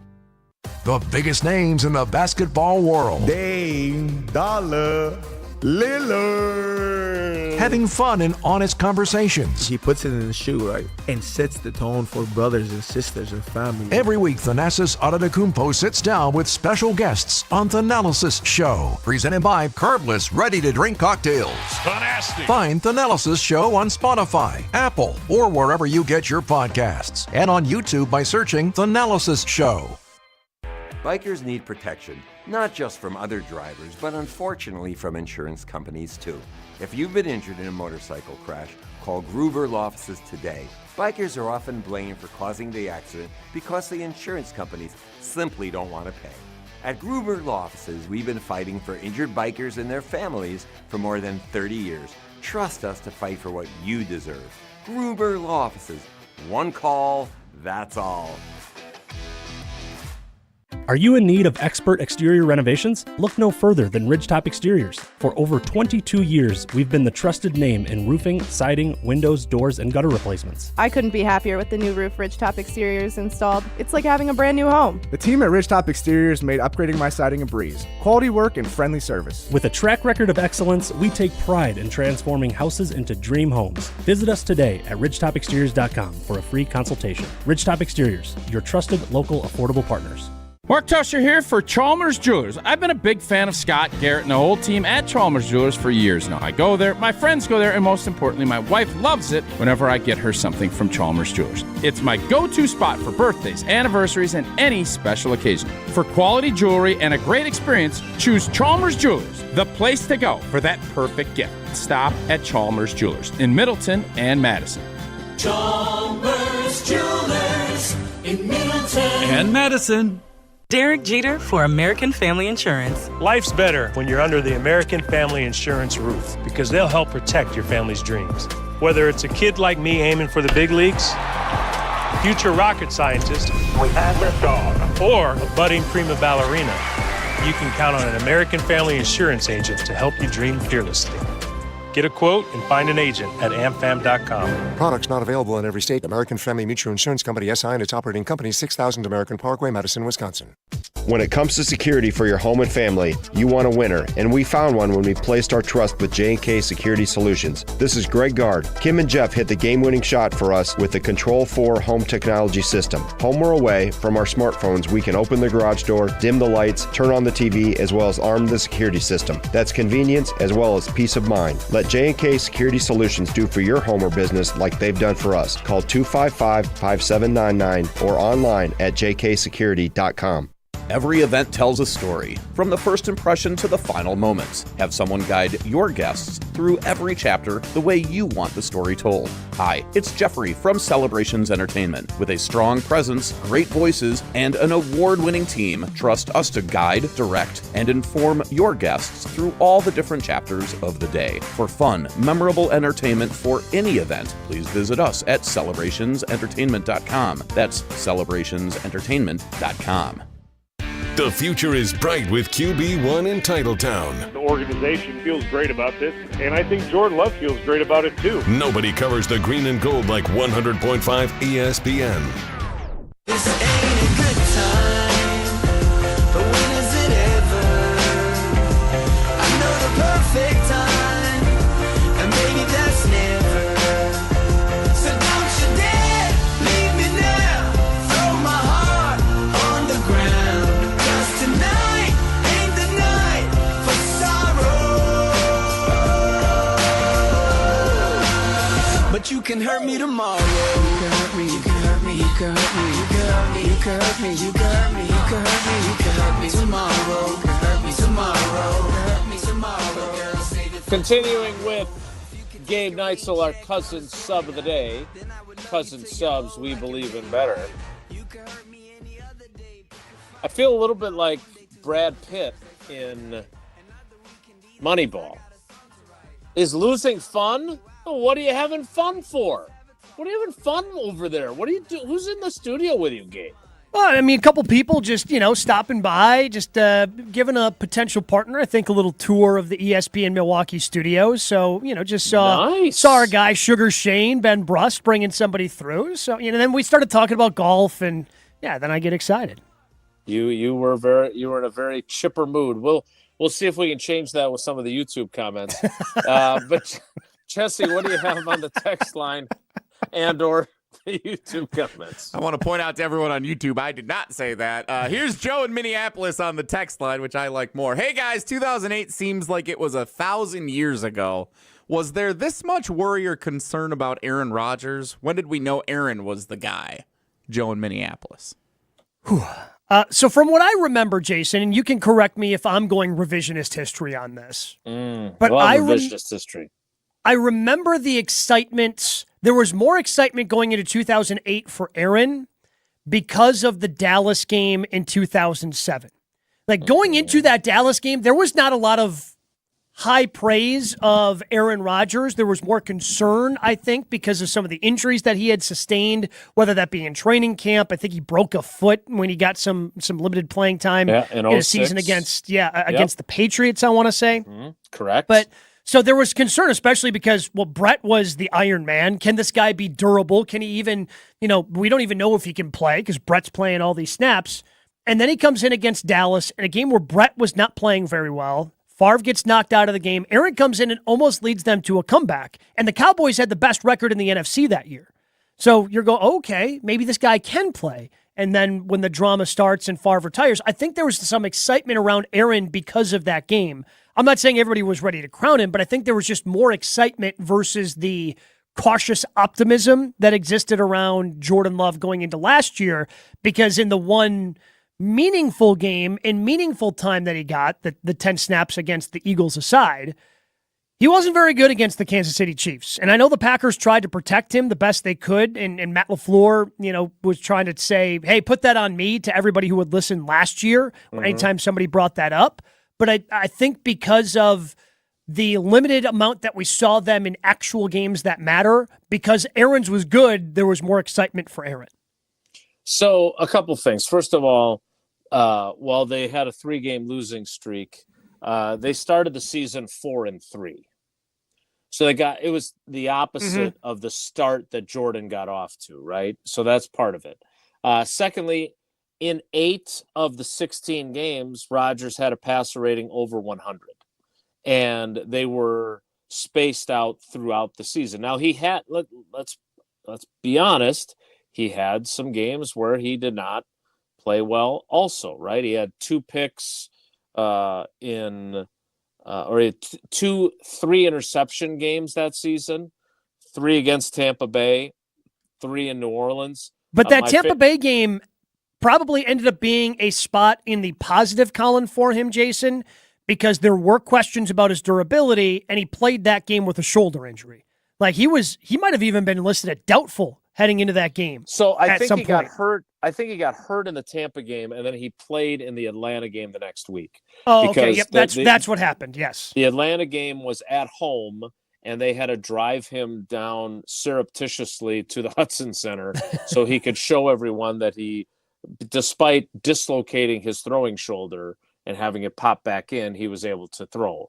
So, that was a game that he actually played outstanding against Atlanta, right? 3 touchdowns, 1 pick, gets them the lead late in the game, and the defense gives it back. So I think there was just more of a buildup early in the season of, okay, this guy's the real deal. So he had taken what he'd done in Dallas and then confirmed it with, even though they were 4-3 and not 6-1, that he played really well early. He gets the contract after 7 games. So all this, there's this sort of confluence of all this positivity. And then even though they then turn around and lose 2, 4, 5, 6, 7 of their next 8, and the defense gives, I think, 4 of those games away where they have a lead in the fourth quarter, and they lose, and they were terrible in 1-score games that year. It just felt like consistently throughout the whole season, he had played better. That certainly Jordan Love played better in the second half of last season than Rodgers did during the course of that year. But from top to bottom, Rodgers had a more consistent first year as the starter, and he always talks about how much they come off the field after beating the winless Detroit Lions in the season finale, and the standing ovation the fans were giving him and how much that meant to him after they beat a team that didn't win a game all year. And that was the springboard. And this is the question for Jordan now. How high, to use the Olympic divers as an example, how much bounce of a springboard is he getting from the way he finished last year into how he's going to start this year? Because in 2009 and in 2010, obviously, he more than confirmed how fantastic he was. And now Jordan has to do the same thing. Yeah, and look, I'm not expecting Jordan to even repeat what he did in the second half of last year. 18 touchdowns to 1 pick. Not expecting that, Jason. Not expecting that touchdown to interception ratio, because that is very hard to replicate. But also, I mean, there are new responsibilities that are placed on Jordan's shoulders, and not even just the contract stuff, the stuff that Matt LaFleur's been talking about this offseason, giving him more freedom at the line of scrimmage. How is he going to handle that? There are a lot of things that go into this early part of the season, and if he gets off to a slow start, Jason, because that Eagles team is really good. They've got a lot of really good players on offense, a lot of really good players on defense. Like, if they come out and don't play great in Brazil, I'm not going to be worried about this team yet. I'm not going to be there yet, because that Eagles game is going to be a tough one to win. Jesse, you got a couple of other missives, either from the text line in very small font or from the YouTubes. Tucker and Wausau is actually active in both the YouTube comments and on the text line, and for whatever reason, he's nicer on the text line than in the YouTube comments. It's just a product of the environment, I suppose. But here, and I don't know why I went super tiny here. Sorry, everybody. I think what makes me nervous might be more on the LaFleur side. Will he let Love loose even more? Will he be even more aggressive with play calling? Will he incorporate Josh Jacobs more? Did I think LaFleur was a big part of the success too? So I think how LaFleur responds and utilizes Love will say a lot as well. Tucker and Wausau. You understand the concern there? I mean, to an extent, I guess. But this is the second time today somebody has said they've been a little bit concerned about LaFleur. I guess I'm just not there, Jason, because this is another guy that has shown that he is willing to grow within his role of the Green Bay Packers head coach. I mean, he was initially brought in to bring Aaron Rodgers back to his MVP level. Check. Did that. But then he found himself, the biggest criticism I think you can have of Matt LaFleur is not going for it on 4th down in the NFC Championship game against Tampa Bay. I think that's the biggest criticism. Him and Aaron weren't on the same page. I get that, but I think he's also learned from that. Yeah, him and Rodgers were able to put together a good offense. He was admittedly conservative because, well, he was concerned, and it wasn't even just about Love last year. Like, they had receivers, even in the simple plays that they were running. There was one time, Jason, like 3 guys were within 5 yards of each other. And I can guarantee you he does not have a play in the playbook that's designed for 3 guys to be standing within 5 yards of each other. So he was concerned about the wide receivers on top of Jordan Love, finally decided, hey, we got to let it rip. And then they did. I just feel I have zero concern about Matt LaFleur and his coaching ability going into this season. Yeah, I'm more concerned about, as we were talking about, even though they had film on him late in the year, I'm more concerned about what our opposing defense is cooking up for him and how are LaFleur and Jordan Love going to handle that. Because I don't agree with that concern. And by the way, I just want to point this out since Cleet Blakeman was here the other day. Oh, sure. The decision that Matt LaFleur made to kick the field goal, if they officiate the play that Kevin King is called for pass interference on, the way they officiated the remainder of that game, the Packers get the football back with a chance to go and win the game and go to the Super Bowl. So I know we like to get after LaFleur, and I'm not saying that that proves that he made the right decision. It's not what I'm saying. But it wasn't such an outlandishly bad decision as some folks want to depict that as in that game. I know we're 5 years. It's been 4 years now. But be that as it may, Cleet Blakeman's crew had let them get away with pretty much everything in that game until that play. They were still down by 5. Right. Needed but a touchdown. You needed a touchdown anyway. Right, but they need 2 scores regardless, right? I mean, if they score in the scenario where they got 8, the field goal, to win the game, you need 2 scores. They needed to a tie touchdown the game, you no need matter 8. what. You needed a 2-point conversion and a touchdown, right? So it wasn't like Mason Crosby could tie the game with an extra point. All right, I don't want to, as much as I enjoy both history and revisionist history. Let's get to one more comment. I went to YouTube. Okay. And it turns out that Sean, who I think I apologize to Sean. Maybe this will be my thing. I'll insult everyone on YouTube every day, and then I'll apologize to one person every day. Today I apologize to Sean. I didn't mean to offend you on YouTube. Because his actual... did he say he was offended? He did say he was offended on YouTube, yeah. So I'm sorry, Sean. Yeah. Everyone Okay. else, meh. When last season did the O-line become better? This actually led to that Zach Tom thing I said I was skimming through, so it actually was a decent conversation. When did the O-line become better last year? I think solidifying the O-line had something to do with Love's improved play. Sean on YouTube.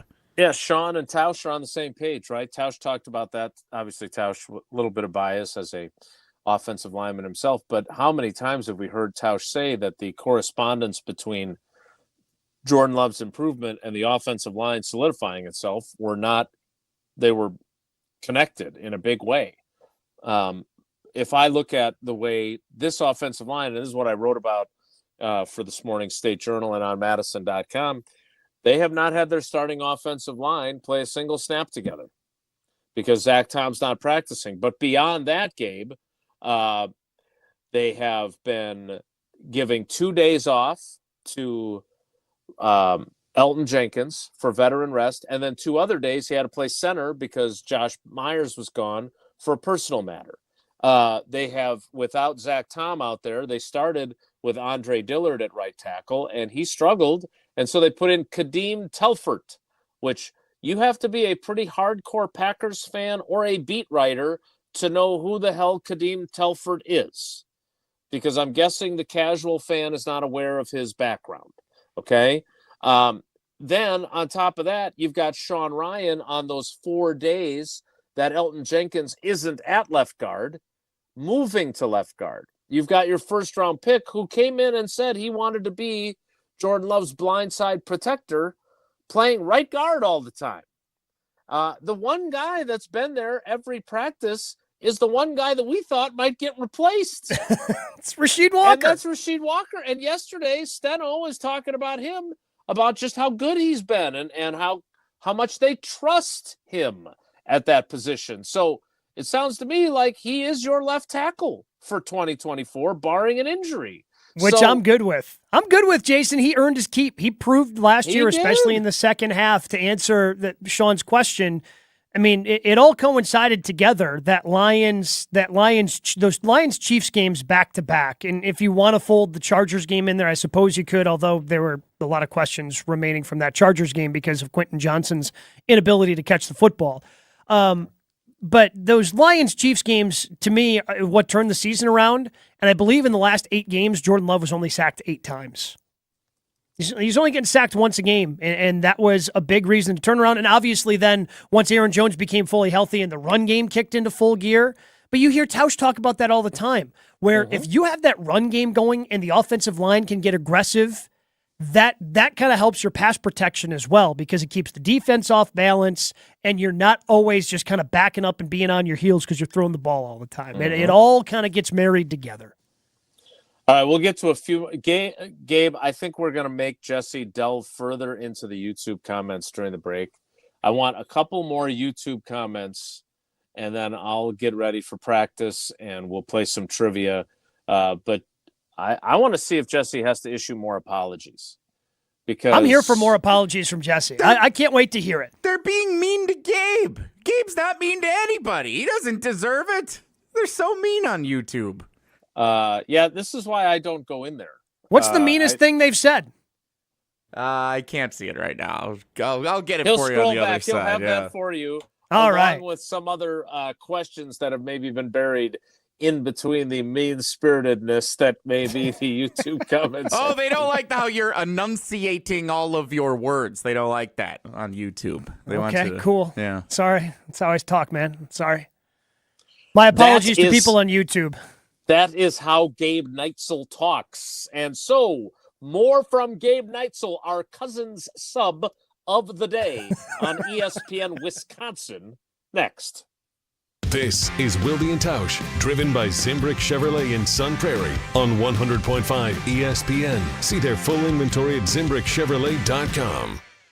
Wow, Wayne, that is a beautiful window. It sure is, Jeff. It really tackles energy efficiency. Sure has a nice slide. It's one of the best screenplays I've ever seen. They're so easy to close. I'd say it's a grand slam. If you guys keep making those dad jokes, you're going to be a real pain in my neck. Oh, that's a good one. Did you hear about this one? Get as low as $18 per window and $81 per patio door per month. Visit PellaWI.com today. Certain restrictions apply on 7/31/2024. With the incredibly spacious 3-row Chevy Traverse, you can change "Let's just meet at the concert" into "Why don't I pick all you guys up on the way?" The advanced safety engineered Chevy Blazer EV lets you turn "You think we should turn back?" into full steam ahead. And with the affordable Equinox EV, keep an eye out for the next Charger, kids. Becomes get comfortable, kids. We'll be home in 4 hours. For summer adventures, Chevy's got you. See your Badgerland Chevy dealer today. Mark Tauscher here to tell you a little bit more about Everlight Solar. We all know that electricity costs are on the rise. That's why you need to talk to my friends over at Everlight Solar. Their local team here in Madison is here to keep it simple. From your no-cost consultation to solar panel installation, the team at Everlight Solar will be with you every step of the way. Not only will they help you save money, but by switching to solar, you're also helping save the planet. Everlight Solar, a proud partner of Wisconsin Athletics. Check them out at everlightsolar.com. Step into nostalgia with the Miller High Life Dive Bar of the Week. Listen to Jim, Matt, and Molly every Thursday to find out where you can enjoy $2 Miller High Lifes. To celebrate our love for dive bars, we are going to tell you about some of our favorites, featuring one extra special dive bar that will have $2 High Lifes on special for the week. Taste the champagne of beer in its natural environment. A delightfully different dive bar in Wisconsin like London Depot, the Nitty Gritty in Madison, the Dam Bar, and Dive In. The ESPN Madison Open, presented by Coors Light, is back. On Monday, August 5th, the ESPN Madison crew is packing their bags and teeing off at Bishops Bay Country Club for a day on the links. The ESPN Madison Open is benefiting the Miracle League of Dane County and is brought to you by Bishops Bay Country Club, The Tasting Room, Incredible Bank, Celebrations Entertainment, Hush Blackwell, Vortex Optics, and Zippo Lighters. Thank you for making a difference in our community. It's ESPN Wisconsin's Ben Brust for Road America. The best place in Elkhart Lake is America's National Park of Speed. Make the most out of your summer at Road America. Come see a race at the legendary 4-mile, 14-turn road course that has hosted some of the best races since 1955. Camp on site all weekend and enjoy free admission for kids 16 and under with a paying adult at the gate. Up next is the IMSA Sports Car Weekend, August 1st through the 4th. Come for the experience, stay for the race. Get your tickets at roadamerica.com. That's roadamerica.com. Forward Madison FC's professional soccer season is underway, and they want you to pack out Breeze Stevens Field. Need a night out with the whole family? Try the Forward Madison Family Special presented by MG&E. Score a ticket to the match, a meal, and an FMFC scarf, all for just $25 per person. Visit forwardmadisonfc.com to purchase your tickets today. That's forwardmadisonfc.com. Forward Madison, fun for all. Hey, it's Hunter Vaughn. ESPN Madison and Zimbrick Honda are celebrating the area's best high school sports stories with the Game Changers of the Month. Follow ESPN Madison on social media to see teams making an impact in their community. Nominate your local team today at ESPNMadisonGameChangers.com. For official rules and more information about every contest on 100.5 ESPN, visit ESPNWisconsinContests.com. That's ESPNWisconsinContests.com. You're listening to 100.5 ESPN and the ESPN app. On the air, on demand, on social, on Wisconsin Sports. Serving Wisconsin sports fans. This is 100.5 ESPN.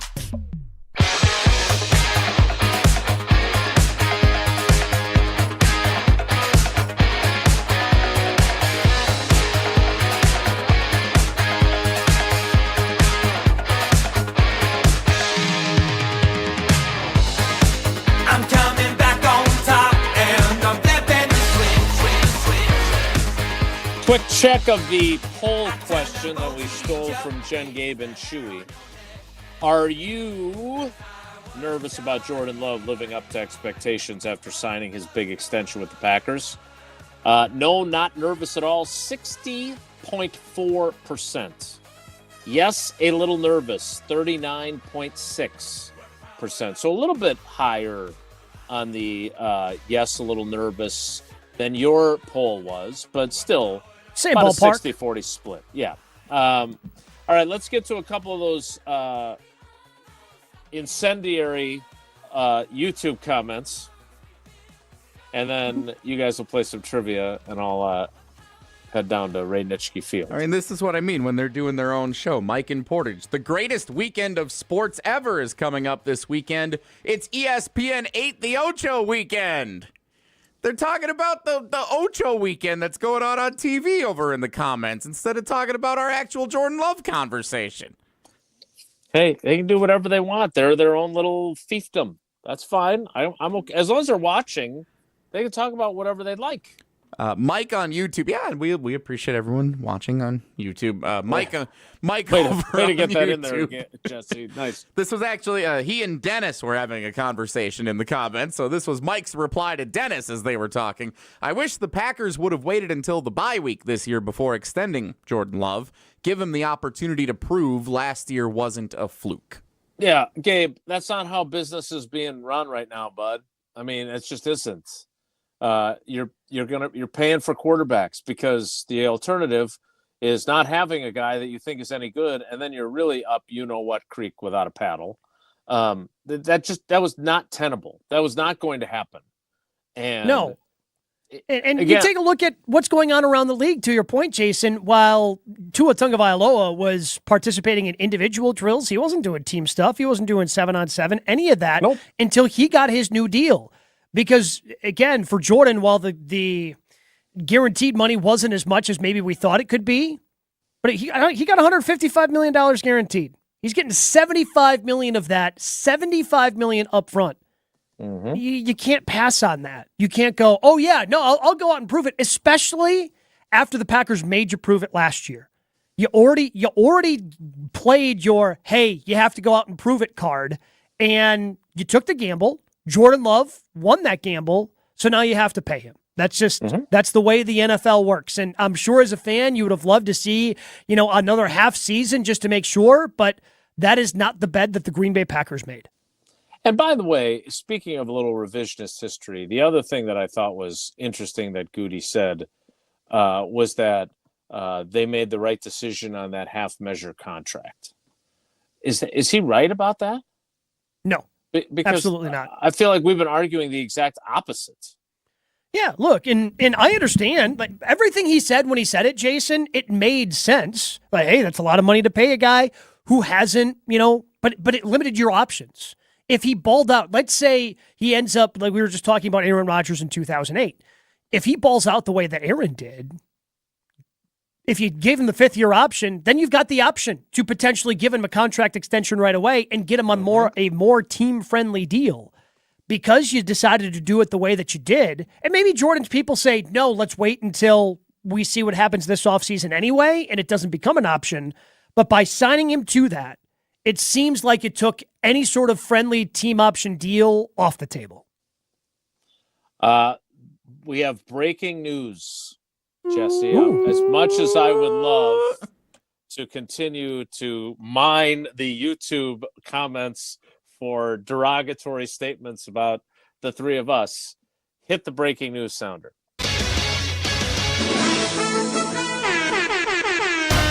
Oh, baby! Now this is some breaking news. Now, I would have liked to have led this breaking news with the fact that the Packers have re-signed after releasing him earlier or late last week to add Jacob Eason. The Packers have re-signed former Badgers long snapper Peter Bowden. But that's not even the biggest news on special teams. We are down to 2 kickers. Which I think Gabe Neitzel, again, I'm not a big victory lap guy, but I do believe during Dude Tuesday on Jen, Gabe, and Chewy this morning, I said that I anticipated us getting down to a 2-man race and it being Greg Joseph versus Anders Carlson. That's what it is. James Turner has been released. So James Turner, the third man in the competition, is donezo. One small surprising maneuver that they made here, they added a couple of corners because they've been down a little bit at the corner position. But they released fullback Henry Pearson, who I thought he was going to be the new Josiah DeGuara, Josiah the Messiah. Pearson's a guy that can be an H-back. He can be a fullback. So I'm really intrigued by this. I'm curious if this is a temporary thing or a permanent thing, that they've just decided to move on from him. But the big news, down to 2 kickers. And I don't think, Gabe, anything there is necessarily surprising. And frankly, the Detroit Lions might want to bring back James Turner. They cut him to make room for the all-USFL punter Jake Bates. And then they had their incumbent kicker suffer a season-ending injury. So I won't be surprised if James Turner ends up back in Detroit. But you're not surprised by this, are you? I am not. The only follow-up I have for you in the kicking competition, so right now it's been really even, right? But between the two, yes, between Greg Joseph and Anders Carlson, they're a dead heat in terms of made kicks during live periods. Yes, sir. Ty goes to the incumbent here, right? I would think so. Yes. Ty goes to the draft pick. Okay, so like Greg Joseph has to go out and win this competition. I mean, and they're going to give him every opportunity, but he has to go out and win it. Yeah, in 3 preseason games, I'm guessing. That you're going to see some instances where if it's a 4th and 1 at the defense's 30-yard line, whereas maybe in a regular season game, Matt LaFleur would go for it. I wouldn't be surprised if they kick the 47-yard field goal there, 48-yard field goal there to give these kickers as many in-game reps as possible. But right now it is a dead heat. I think Greg Joseph, the one thing I'll say for Greg Joseph, that I do think is an advantage is that he has, in the National Football League, in games that counted, hit game-winning kicks. And that is not really the case for Anders Carlson. That doesn't mean that that's going to be the deciding factor, but that is one thing he has, one feather he has in his cap. So, but we are down to 2 kickers. We now have 2 long snappers again. Peter Bowden, the former Badger, back in camp. Maybe that's what they're going to do with Henry Pearson too, when they fix their bottom of the depth chart thinning of cornerback depth. But for now, those are your transactions from this morning. You guys need to have a daily transaction of playing trivia. Jesse, today is Tuesday. We did not play trivia yesterday. What is the category and which caller would you and Gabriel like to have? So today's trivia is not the sports weekend recap, although it does pertain to some things that may have happened over the last couple of days, including over the weekend. The New Brew Crew is today's trivia category. The Brewers have made some moves, and that's the subject of today's trivia. Did they add James Turner? They did not. No, okay. No. All right. How would you? Which caller would you like? There's 7 games. There's 7 games in front in the division. Is that right? 7 up on the Cardinals and Pirates. Let's do caller 7. That's good. Caller 7 right now to play trivia with Jesse and Gabe. Caller 7, 844-770-3776. 844-770-3776. Caller 7 to play trivia. I do. We'll have to obviously play it over the training camp horn from time to time. But there are still some clips from Jordan. We got into this discussion of the nervousness, which I think has been a good topic. But I would like people that didn't hear some of the things Jordan said to hear those during the 11 o'clock hour as well. So I'm going to start my long walk. I'm going to fire up my outdoor walk workout on my Apple Watch. And you guys are going to play some trivia with Gabe Neitzel, our cousin sub of the day. Trivia is next. It's Wilde and Tausch. Watch every ESPN Madison show live every day. Subscribe to ESPN Madison on YouTube for live video of every show and exclusive content. Just search ESPN Madison. LabCorp Clinical Trials is changing to a new name, Fortrea. While the name may be different, Fortrea combines decades of great experience and professionalism with new opportunities for clinical trial participation. It's more than a mission and more than a new name. Fortrea is dedicated to moving healthcare forward. To learn more about the future of healthcare and upcoming clinical trials, visit us at FortreaClinicalTrials.com. That's FORTREA clinicaltrials.com.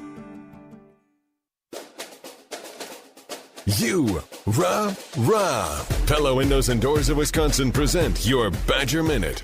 This Badger Minute brought to you by Stoughton Trailers. Big trailers and big opportunity at Stoughton Trailers. Learn more about why a career at Stoughton Trailers might be for you. Go to STOjobs.com. With your Badger Minute, I'm Hunter Vaughn. Newly extended athletic director Chris McIntosh was at the Big Ten Football Media Days in Indianapolis last week, and he talked about the state of the football program in year 2 under head coach Luke Fickell. I think our program has gotten better. I think our program has gotten stronger. I'm excited for our team this year to go out in Camp Randall and show what they've been working on, the progress that they've made against, some of the highest caliber teams in college football. That's an incredible opportunity. Order today from Pella Windows and Doors of Wisconsin and pay as low as $18 per window and $81 per patio door per month. Visit PellaWI.com.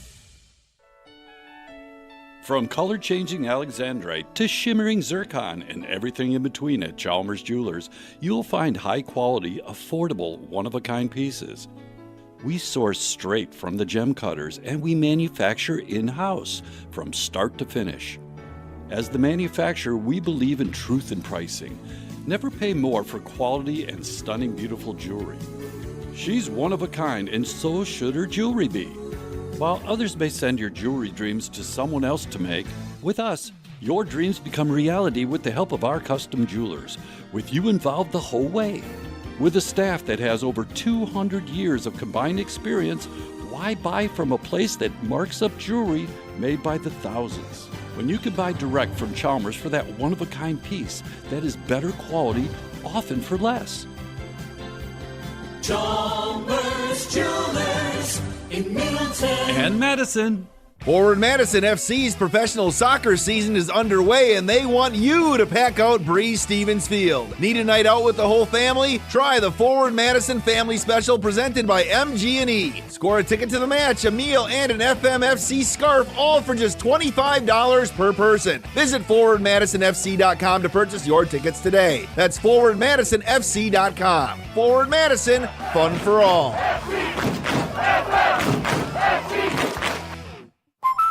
Hi, Drew and Jonathan Scott here, reminding you that a lot of life's firsts are better with help from American Family Insurance. Like your first home expansion, or your first big lightning strike, There's a first for everything. Get the right home policy at the right price with the right help from American Family's agents. Life's better when you're under American Family's roof. Insure carefully, dream fearlessly. Get a quote and find an agent at amfam.com. Products not available in every state. American Family Mutual Insurance Company SI and its operating company 6000 American Parkway, Madison, Wisconsin.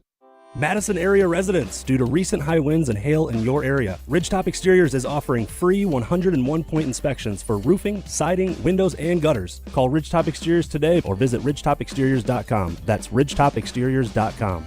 For official rules and more information about every contest on 100.5 ESPN, visit ESPNWisconsinContests.com. That's ESPNWisconsinContests.com. You're listening to 100.5 ESPN and the ESPN app. The future is bright with QB1 in Titletown. Is there a monkey on Jordan Love's back now? Where he's like, well, I'm the highest paid quarterback. I got to play like it. I got to act like it. Nobody covers the green and gold like 100.5 ESPN. I say go, baby, go, go, go. Oh, I say go till you can't go. No more, no more. I say go, baby, go, go, go. Wilde and Tausch back with you. And they're going to get after me on YouTube because I forgot to change the settings here. So Jason's frozen on the thing. That's great. Jesse and Gabe for the time being, while Jason's on his way down to the sidelines of Packers training camp practice where he'll host the 11 o'clock hour of the show. Gabe, have you ever been the cousin sub of the day when Jason's been on the sidelines of Packers training camp practice? Because it is a lot of fun. I don't think I have. So I'm looking forward to this. Again, Jason giving the live updates as practice is happening. Curious to see who's, with the offensive line group, all the kicking stuff. I'm really looking forward to the final hour of the program. Yeah, it's going to be fun. And it's the first time that during this training camp that Jason will be on the sidelines of practice while Jordan Love is actually practicing with the team on the field. So we're excited to hear his insights and observations during the 11 o'clock hour. Before that, it is time to play Wilde and Tausch Trivia. Let's bring in today's contestant, Tim in Madison. Tim, good morning. Welcome to Wilde and Tausch. How you doing? Good. Tim has been a contestant for Wilde and Tausch Trivia, I think, like 3 or 4 weeks in a row now. He has yet to win. Maybe this will be his lucky week. All right, Tim, I'm rooting for you, bud.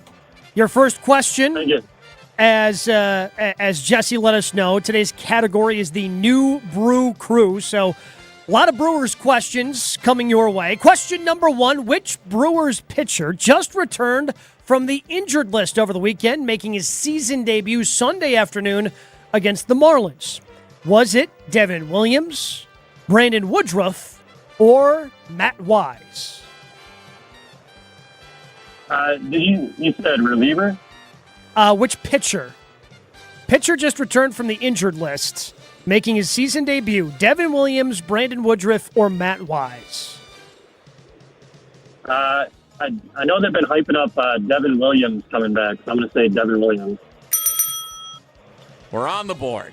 Yeah, Matt Wise, what a blast from the past there on that name. I put 3 or 4 different names, and I knew you would get a kick out of this. I put 3 or 4 different Brewers relievers or starters from the mid-2000s that slot there. I ended up going Matt Wise so we could tell the story of how he got injured with the salad tongs. Dear Lord. It's a great setup, man. He was a great setup, man. We'll leave it at that. Valerio de los Santos, I thought about putting in there. Ruben Quevedo. Ray There's King. a lot of names you could have gone there, yeah. Brewers relievers of the past. Question number 2 for you, Tim. Here we go. Another relief pitcher made his Milwaukee Brewers debut last night. Which team did the Brewers acquire Nick Mears from in the last couple of days? Did Nick Mears... Colorado Rockies. Well, he didn't even need them. Doesn't even need the answers. He's on top of it. That's impressive. Mears, a nice outing last night. Brewers get the dub over the Atlanta Braves. Nicely done. Tim has the first 2 questions correct, going for a clean sweep and a start of a perfect week. Gabe, you have question 3. Which of these is not one of the players the Brewers are sending to the Cincinnati Reds in exchange for pitcher Frankie Montas? So which of these is not a part of that trade package? Joey Weimer, Jake Bowers, or Jacob Junis? Bowers. That is the start of a perfect week, Tim. Nicely done. You got all 3 questions correct. That means you have all 4 entries into the drawing on Friday for Wilde and Tausch trivia. Very nicely done. I was going to try and jinx you before we started and say these were not the most difficult trivia questions I've ever put together. I'm glad I didn't, and I'm glad you got them all right. Nicely done. Good luck to you in the drawing on Friday, Tim. Thank you. Love you guys. Oh, and now he's a veteran. I love you guys. He gets one of those in, too. Nicely done, Tim and Madison on Wilde and Tausch trivia. All right, so when we come back on the other side. By the way, did you know, Gabe, 5 o'clock today is the MLB trade deadline? I'm sure you do. I was You're a very big aware, yes. national Yes, very personality. aware. I thought it was always July 31st, or sometimes it's August 1st. I didn't know it was July 30th this year, so I learned something today. July 30th. I can't imagine the Brewers are going to be much more active. I think Frankie Montas is going to be the one that they get. I doubt. I mean, the big name out there still to be potentially had is Garrett Crochet from the Chicago White Sox. And it just seems like with each passing moment, it seems unlikely that he's going anywhere because he's making trade and contract demands before he pitches deep into the season. Kind of the same way that we saw with the story that Buster Olney had earlier this year when Josh Hader was a member of the Brewers. It's a bold strategy. We'll see how it pays off for Garrett Crochet of the Chicago White Sox. Otherwise, he can enjoy the rest of his time with the White Sox, where they've lost 15 in a row, 14 in a row, something like that? Yeah, second time in a row. Second time this season they have a 14-game losing streak. Uh-huh. All right, that's your baseball segment today. When we come back on the other side of the break in 2 minutes, Jason Wilde hosts the show live from the sidelines of Packers training camp practice. Don't go anywhere. Wilde and Tausch, the 11 o'clock hour, coming up in 2 minutes. Don't go anywhere. Another hour of Wilde and Tausch, presented by Pella Windows and Doors of Wisconsin, is coming up next on ESPN Wisconsin, the ESPN app, and Wisconsin On Demand. The GRB Rays have established themselves as one of the top baseball programs in the Midwest and the country. GRB Academy offers training programs for players of all ages and skill levels. Learn from some of the best baseball coaches in the area and find the program that fits your training goals and your schedule. Spots are filling up fast, so visit grbacademy.com to sign up now. That's grbacademy.com. GRB Academy, baseball for the serious player. Hey, it's Kelly Sheffield, Wisconsin Badgers volleyball head coach. You're listening to 100.5 ESPN, WTLX, Monona, Madison, a good Karma Brands radio station. Broadcasting live from the Everlight Solar Studio, this is your Metro Kia of Madison Sports Center. Good morning, Madison and streamers everywhere. I'm Jesse Nelson. Sports Center brought to you by Jim, Matt, and Molly, ESPN Madison's new show for your afternoon drive. Join Jim Rutledge, gold medalist Matt Hamilton, and Molly Brown every weekday afternoon from 4 to 6 right here on 100.5 ESPN and the ESPN Madison YouTube channel. Big night for the Milwaukee Brewers last night. 8-3 winners over the Atlanta Braves in the first of a 3-game set at American Family Field. Home runs for Willie Adames, Jackson Churio, and Rhys Hoskins in the victory. The Brewers now 7 games up entering play today over both the St. Louis Cardinals and the Pittsburgh Pirates for the top spot in the National League Central Division standings. And the MLB trade deadline, 5 o'clock Central Time this afternoon. The Brewers have been busy. They acquired reliever Nick Mears from the Rockies over the weekend. He made his Brewers debut pitching last night in that win against the Braves. And last night, the Brewers acquire in an intra-division trade Frankie Montas from the Cincinnati Reds, starting pitcher, in exchange for Jacob Junis and outfielder Joey Weimer. Plenty more on the trade deadline over at ESPNWisconsin.com. Training camp practice for the Packers underway. You'll hear about it next. Metro Kia of Madison, Madison's trusted Kia dealer. Stop into Metro Kia on the east side of Madison or MetroKiaofMadison.com.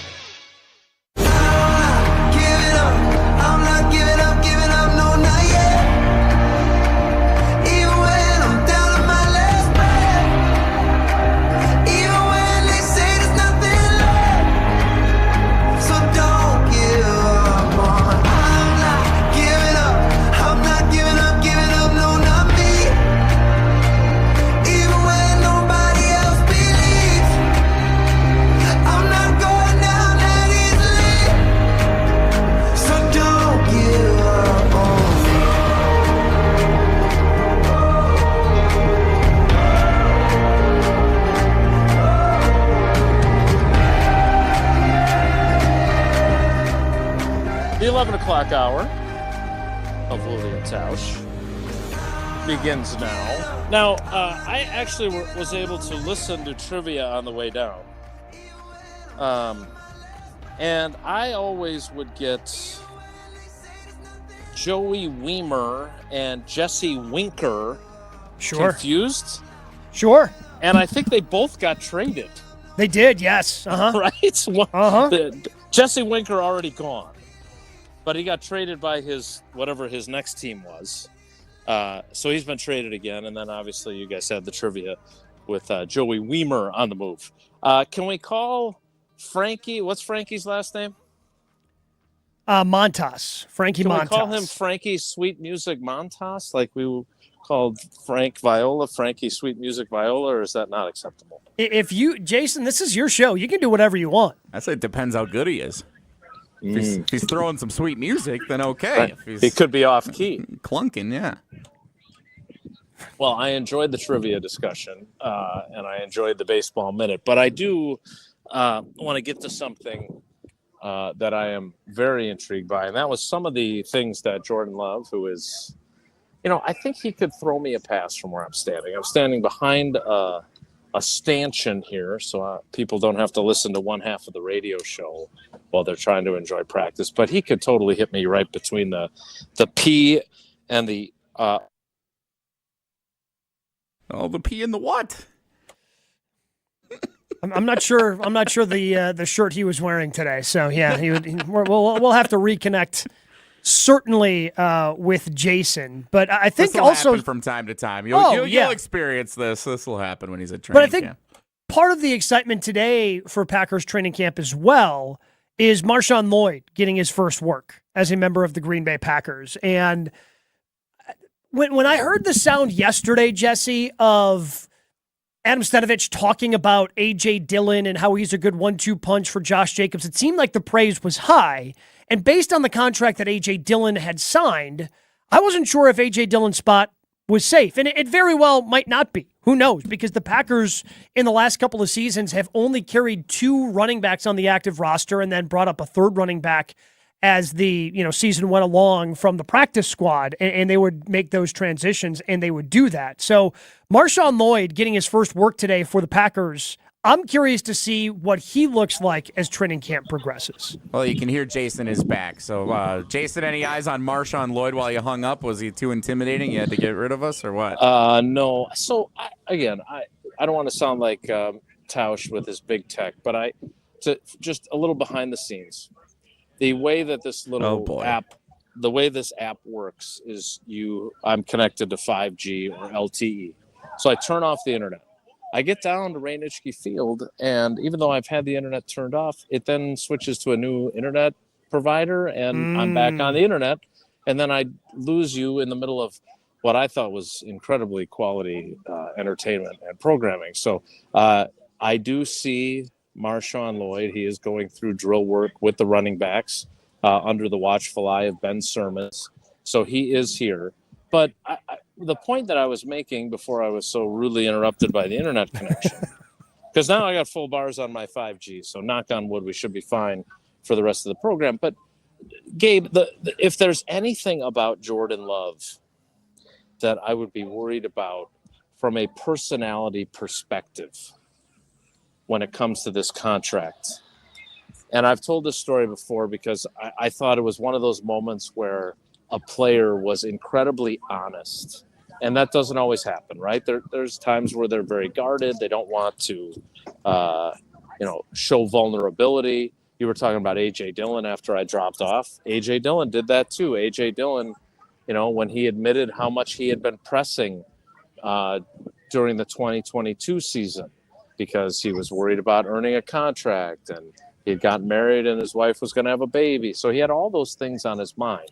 So back in 2015, after Randall Cobb had gotten a lucrative new deal in free agency after he finished his rookie deal, he had that huge 2014 season, and he struggled. Right, they lose Jordy Nelson in preseason. Devontae Adams has to be the number one outside receiver. He has the ankle injury. He is not performing well, but also Randall Cobb dealt with injuries and inconsistency.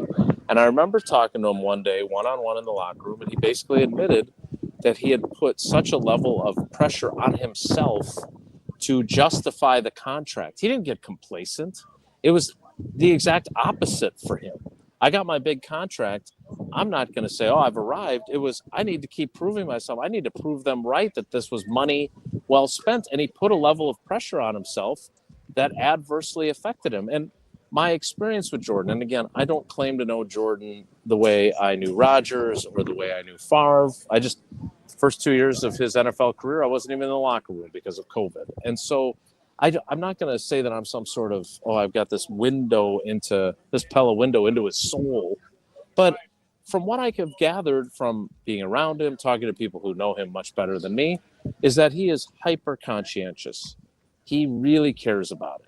And you hear Goody talk about how much he loves football. Well, if there is any drawback to this contract, it's that I think he's going to do everything he can to prove the Packers spent their money wisely. And so I asked him a question along those lines when we talked to him on Saturday after practice, and here's how that went. You were talking about pressure and mental coach. Anybody who's spent time with you now the last couple of years, we can tell you're not the type of guy that's going to get complacent. You're not going to change who you are.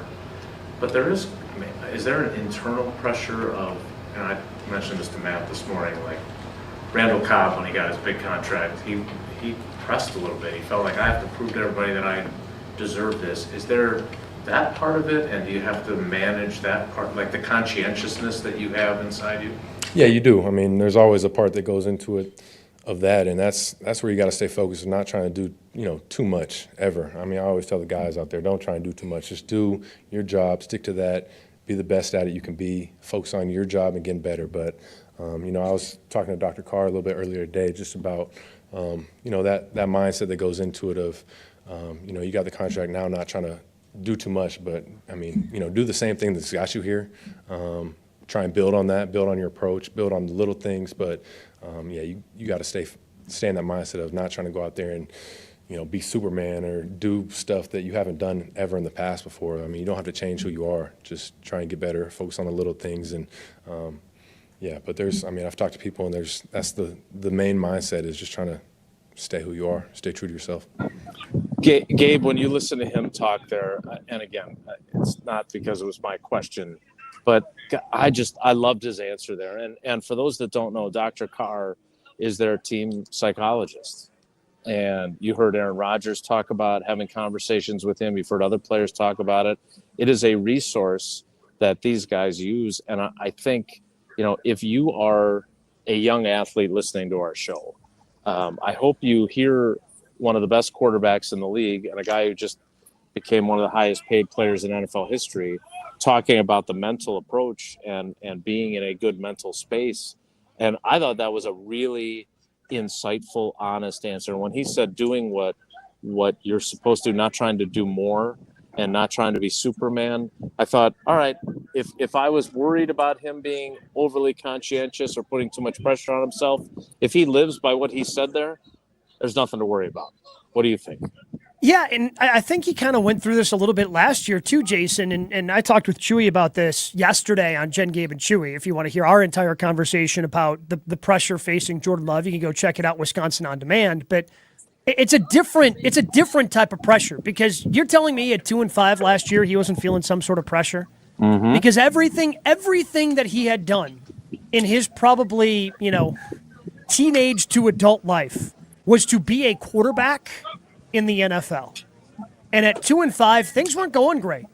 And you had 10 games left in that season at 2-5 to prove that you belong. And no matter how much confidence you have, I'm sure there's a little something in the back going, oof, man, maybe I don't belong. And you quash that clearly pretty quickly. And I don't know if he would ever admit that.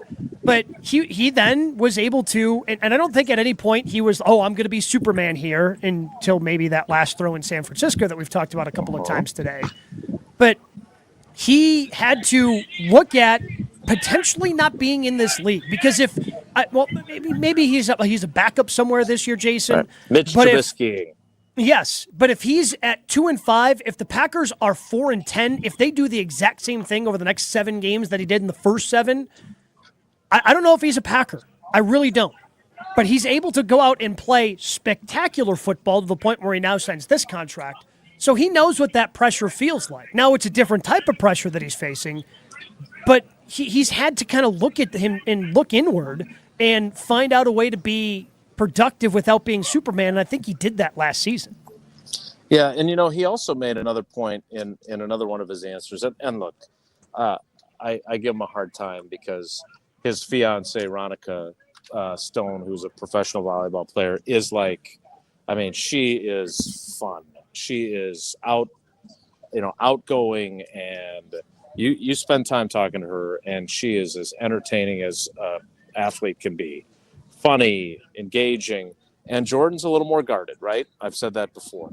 And I tease him like, hey, is Ronica getting you to loosen up a little bit? And maybe now with the success he's had, he'll loosen up. But I thought it wasn't funny, ha-ha, but I thought he was really insightful and talking about, there's a couple other clips that I would love to get to still, talking about how there were a lot of questions about him. And that, and about the pressure that you mentioned, he talked about there is pressure as a first round pick. There is pressure following Aaron Rodgers. There is pressure when you're 2-5. And all indications have been that he's not a guy that wilts. And Gabe, let's be honest, there are other quarterbacks who have. We haven't seen them here in Green Bay, but there are certainly, history is littered with quarterbacks who, hey, when things were going good, they were fine. But when things started to go bad, they unraveled, and they did not turn out to be very good players, and they were the ones who ended up bouncing around and being backups in a variety of locations and then being out of the league. And when it was the most important for him to turn things around, and it wasn't just him, it was the young players around him, it was his head coach, it was the offensive line, it was all those things. But when it came time to turn things around, he did it. And I think that told us as much about him as anything. And again, for those that are voting, yeah, I'm a little bit nervous in the poll. I think there's ample things that we've seen from him that let us know that it's okay to be a little bit nervous, but I don't think anybody is terrified of what he might do. I don't think anybody thinks he's just going to flat out regress and stink. There's just those days of what it looked like when they were 2-5. There's going to be some games that he's not going to play well, but those days are long gone. And I don't think anybody's worried or should be worried about how he's going to perform this season. If he's, if I'm going to worry about anything, it's going to be the fact that 66 different quarterbacks started games last year and 68 different quarterbacks started games in 2022. And can he get through an entire season without a bad luck injury situation that causes him to miss time? And then we can start worrying about what Sean Clifford is as a backup. I think last year, the big question going in, and the one thing we wanted figured out more than anything, more than even a playoff win, was, is Jordan Love the guy? He answered that. The Packers have now given him that contract. I think what 2024 is mostly about is, what is that ceiling? I think he's good. I think he's pretty good. Can he be great? Is the ceiling for him great? And I think that's what 2024 is going to be all about for him. Yep, amen to that. I mean, there is where he is versus where he can go. I mean, we're talking, can he be a 3-time or 4-time NFL MVP like the last two guys? Can he be a Super Bowl MVP and win a Super Bowl? That's all what the journey is going to be about. And we're just at the starting line of that. We are just at the starting line, too, of practice. No 11 on 11 yet. They continue to run routes on air. We will have more from there and more with Gabe Neitzel, our cousin sub of the day. Cousin subs, we believe in better. Stick around for more. It's Wilde and Tausch.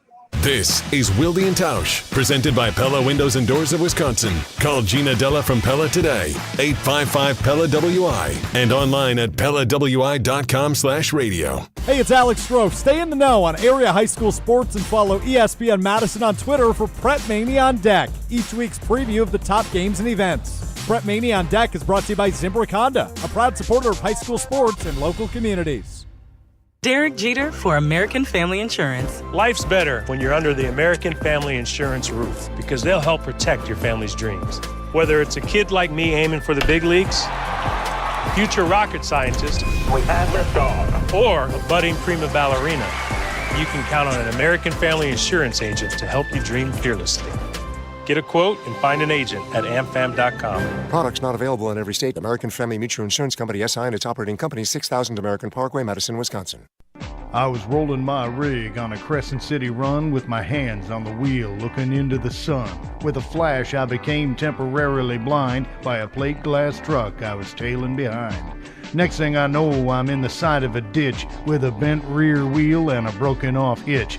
But I was hauling again in just a short while, because Truck Star Collision is on my speed dial. Do you operate a fleet, whether it's heavy-duty 18-wheelers or medium-duty delivery vans? And does vehicle downtime make you cringe? Time is money, and a fleet vehicle on the sideline hurts, because you need your fleet to be up and running 100% of the time. If one of your heavy or medium-duty fleet vehicles is out of commission, Truck Star Collision Center in Deerfield will get it back on the road quickly. Since Truck Star is a full-service facility, the complete repair is done in-house, saving you time and money. And remember, they're able to repair both heavy and medium-duty vehicles. Truck Star Collision Center, minutes off I-94 in Deerfield. Call 888-400-1002 or log on to truckstarcollision.com.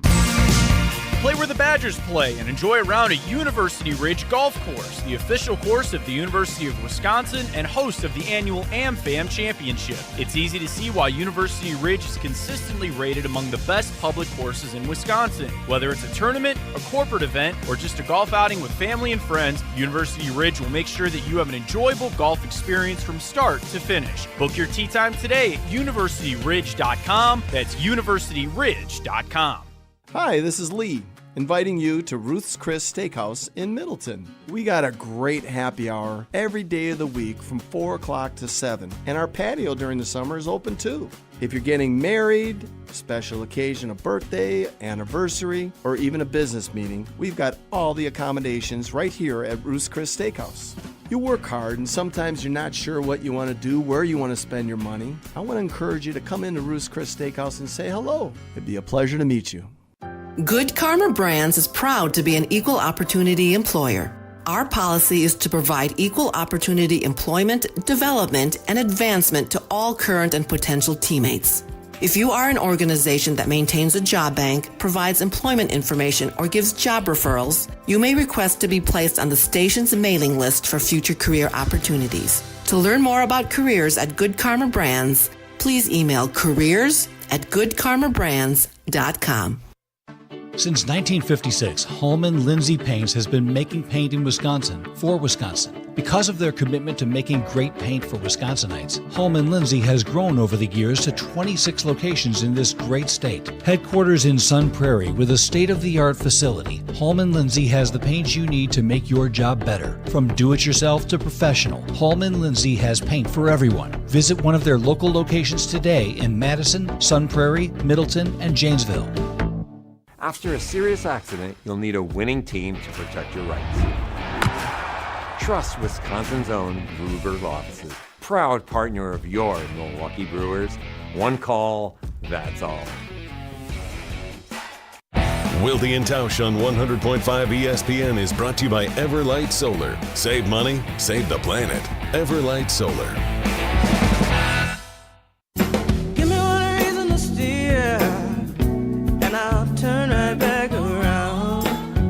You can see me turning. Give me one reason to steer, and I'll turn right back around. You can see me turning. Continuing with Gabe Neitzel, our cousin sub of the day. I just saw Rob Domowski walk by. He's got a lot of perspiration on his head. It's hot out here. But he's glistening. He's not sweating. He's glistening. Those are the insights we're looking for. I'm happy to deliver that. A little bit of a push-off there by Malik Heath and one-on-one wide receiver, cornerback, tight red zone plays. Romeo Doubs, man, underappreciated. I think he might have been out of bounds on that touchdown catch against Jair Alexander, though. Before we get to that clip of Jordan Love, I need Gabe's advice because I don't want to eat up time from Jesse's Whoa Nelly, because he hates it when that happens. You can. I'm woefully underprepared today. Okay, well, then you know what? Then I'll wait till the Whoa Nelly window, and I'll ask for your advice as well. Okay. We'll do that. Let's because there was another clip. There were several times during that press conference on Saturday where I was like, that was a really good answer by Jordan. And one of them was when he was talking about kind of his process, a leaping touchdown catch by Christian Watson over Eric Stokes from Jordan Love there. But has he looked? I mean, before we get, you just brought up Christian Watson, so it piqued my interest, Jason. Has he looked pretty good? Has he looked like a healthy version of Christian Watson? He has. That would be the hope, is that he is healthy, though, right? I mean, look, if we're being honest, there have been times where you have questioned his hands, right? Mm-hmm. Rob tells a great story about a scout saying to him, I love everything about him if he could only catch, heading into the draft, which is a pretty harsh critique of a wide receiver, right? But the bottom line is he's improved there. And he did have that one touchdown last season. I forget. It was at Lambeau where he double caught it. Do you remember that one? It was like a 1-yard touchdown. Mm-hmm. So it's still a work in progress. But the question for him has always been, for the last 2 years, can he stay healthy? Right? And so we will see if that happens this year. If it does, I would say look out. But I also think it's a very valid thing to wonder if he can. So he's had some great moments. Eric Stokes is having a very good camp. We heard Matt LaFleur talking about that earlier this morning. But on that play, again, it's an example of how much of a unicorn Christian Watson is. Because not only is he fast, not only is he athletic, but, I mean, there's nothing – Eric Stokes couldn't do anything there. Like, that throw was put in a place where only a 6'4" guy that can jump could go get it. And that's exactly what Christian Watson did on that play. All right. I want to play this clip because I thought this answer, one of the reasons I liked it so much is because it really does piss me off that people just act like this was all preordained with Jordan. Certainly he has God-given talent that was inside of him, but you can make excuses about the changes at Utah State before his final season there. You can use excuses about COVID and his first offseason being wiped out after he was drafted, or the strange way that training camp was conducted, and the fact that he didn't even get to wear his uniform on game day that entire 2020 season. But what bothers me is to act like this was preordained undersells how hard he worked to make this happen. And so that's why I get frustrated by that kind of narrative of, we knew all along. But I thought his insight into his journey in this answer was fantastic. Here's Jordan Love with us again from Saturday. Yeah, very rewarding. I think just so far in my career, there's been so many question marks, getting drafted here and being behind Aaron and not knowing what that whole situation would be like and, where I would be, when I would get my opportunity. So it's been humbling, and just something that I've had to work in the background, like I said, and just keep working and staying true to myself and finding ways to get better and being patient, trusting the process. So I think there's just been a lot of question marks on and not knowing, but I think that's the NFL. There's a lot of unknown. Everybody is, trying to be their best and get that next contract. So it's definitely very rewarding. And not only were there those questions, but he made the comment that in a different answer, not only would he get the opportunity, but where would his opportunity be, right? I mean, I was having this conversation yesterday with Homer. Like, if Aaron Rodgers is fun Uncle Aaron about the young guys that were coming in here, and he does a better job of embracing a quick rebuild and is more nurturing toward Dobbs and Watson and Toure, and then he's here for another year and he's nurturing to, if they draft them, Reed and Wicks, etc., maybe Jordan Love's opportunity never comes here.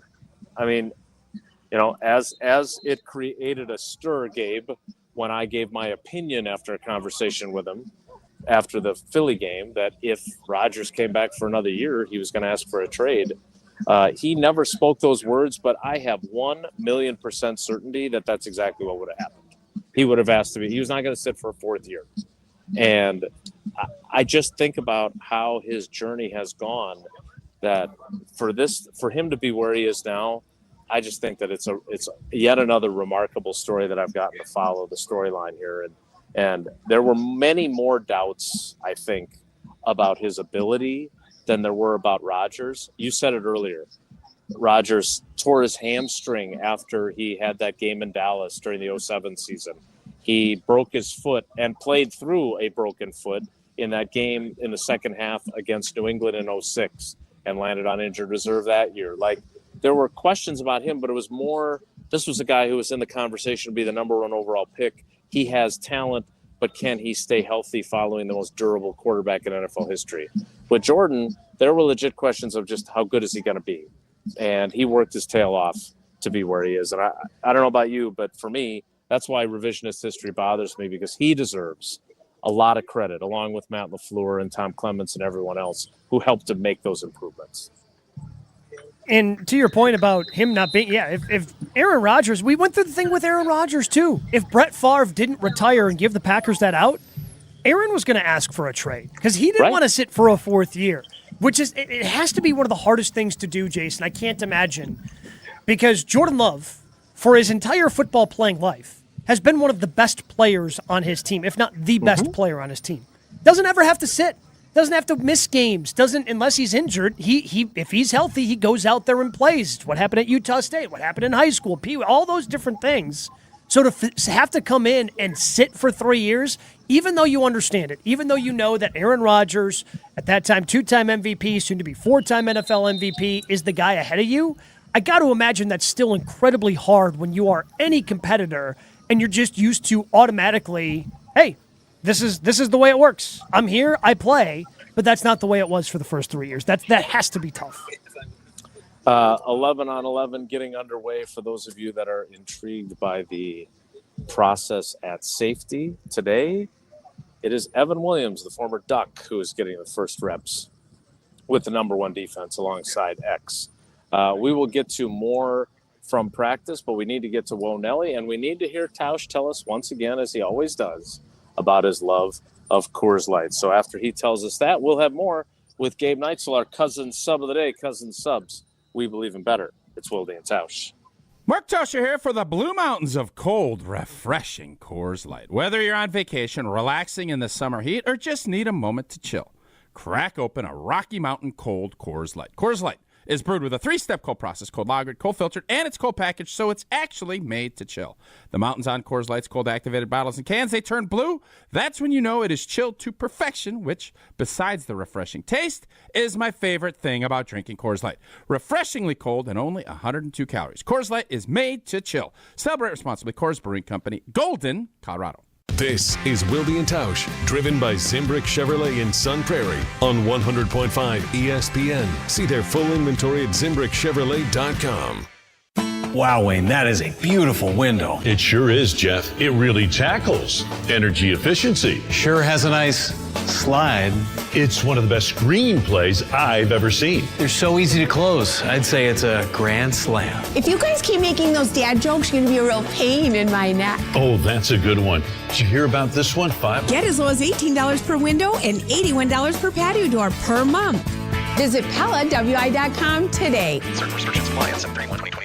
Every event tells a story, from the first impression to the final moments. Have someone guide your guests through every chapter the way you want the story told. Hi, it's Jeffrey from Celebrations Entertainment. With a strong presence, great voices, and an award-winning team, trust us to guide, direct, and inform your guests through all the different chapters of the day. For fun, memorable entertainment for any event, please visit us at celebrationsentertainment.com. That's celebrationsentertainment.com. Hi, I'm John Hayes of Goodman's Jewelers. It's hard to imagine, but Goodman's has been the diamond store of Madison since 1933, which means your parents, maybe even your grandparents might have shopped with us. We maintain the same high standards, honesty, and integrity that kept them coming back time and again. Keep their history and our history alive. Shop Goodman's Jewelers today in the heart of Madison at 220 State Street. We're online at goodmansjewelers.com. The best is at Goodman's.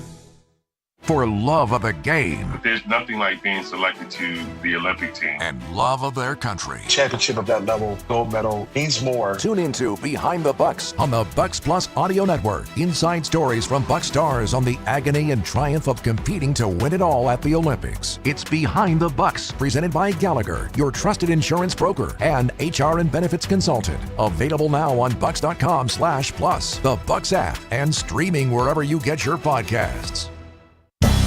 The ESPN Madison Open, presented by Coors Light, is back. On Monday, August 5th, the ESPN Madison crew is packing their bags and teeing off at Bishop's Bay Country Club for a day on the links. The ESPN Madison Open is benefiting the Miracle League of Dane County and is brought to you by Bishop's Bay Country Club, The Tasting Room, Incredible Bank, Celebrations Entertainment, Hush Blackwell, Vortex Optics, and Zippo Lighters. Thank you for making a difference in our community. Stoughton Health encourages women over the age of 40 to schedule their annual mammogram. Stoughton Health uses 3D mammography, providing more accurate images for better, earlier breast cancer detection. And since Stoughton Health knows you want to receive your health care locally, they accept a wide variety of health care plans, including Dean Health, Quartz, Blue Cross Blue Shield, Humana, United Healthcare, and more. This month and every month. Choose Stoughton Health for your care. Stoughton Health, creating excellence together. Listen to Madison Money Guy every Saturday morning at 7 a.m. on 100.5 ESPN and ESPNWisconsin.com. I like to refer to inflation as the silent killer. It's an invisible risk. It's just the idea that things get more expensive over time. You're going to need milk and eggs when you're in your early 60s and when you're in your early 80s. You're going to get a loaf of bread, and it's going to be more expensive 20 years from now. Christian Finfrock is the Madison Money Guy. Call him today at 208-1800. Rick was at risk for a stroke, but now he's taking steps to reduce that risk. He checks his high blood pressure routinely to keep it under control. He exercises 30 minutes a day, 5 days a week to get his heart pumping. He also calls the Wisconsin Tobacco Quit line to help him manage his nicotine cravings.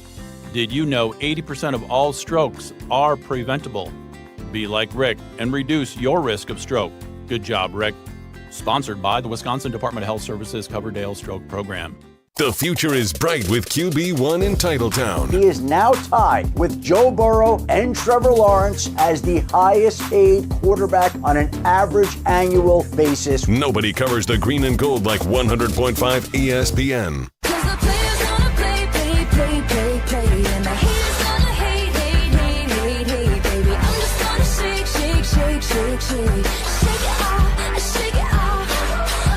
Wilde and Tausch rolls on with Gabe Neitzel as our cousin sub of the day. Cousin subs, we believe in better. All right, Gabe, before we get to Whoa Nelly, I need yours and Jesse's advice. So at the far end of the field, there's a very large gate that the players then go out and pick up their kids' bikes and head back to practice on Dream Drive, presented by AmFam. Down the way, there is just a little doorway of a gate that we come in and out of as reporters, and the scouts come through there. Some of the coaches go through there. Some of them go through the large gate where all the fans are lining the sides of it. But now, because there's apparently an overflow of fans, they put up the dividers, and we go through this kind of tunnel of people on our way out of that gate. And I'm nobody. And there's kids that they're looking for high fives. Do I high five them even though I'm not Evan Williams or Javon Bullard or Jordan Love? Do I high five them, or is it poor form to deliver a high five that they don't really want from some old fat guy that covers the team? The thing, I guess, I don't have kids myself, Jason, so I just go off the experience of like my nieces, nephews, my friends who have kids. Anytime a kid puts up their hand to get a high five, I'm giving a high five. That's just to it. I mean, do they want the high five from Jordan Love more than they want it from you? Probably. But if they're putting their hand up, you can't leave the kid hanging. You got to give them the high five. You got to give them the, that's just the way it works. I see a kid put up their hand for a high five, I'm going for the high five. But that's just me. That's how I operate. Jesse, you don't think as a parent, you think more as a child still. So what do you think? Thanks, Jason. You're welcome. Same thing. Like when you're a kid and you're like in the back seat and you're trying to get the big trucks to honk when you're on the highway, it's kind of the same thing.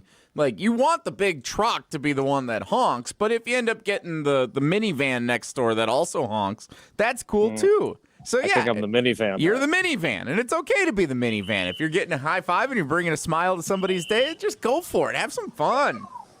All right, I will take your advice. And now today there will be no kids there, and no one will want a high five. But I'll be prepared if they. Wait, did you shun high fives yesterday, or I did not. There were okay. So that was Sunday. Sunday, and I delivered 2 of them.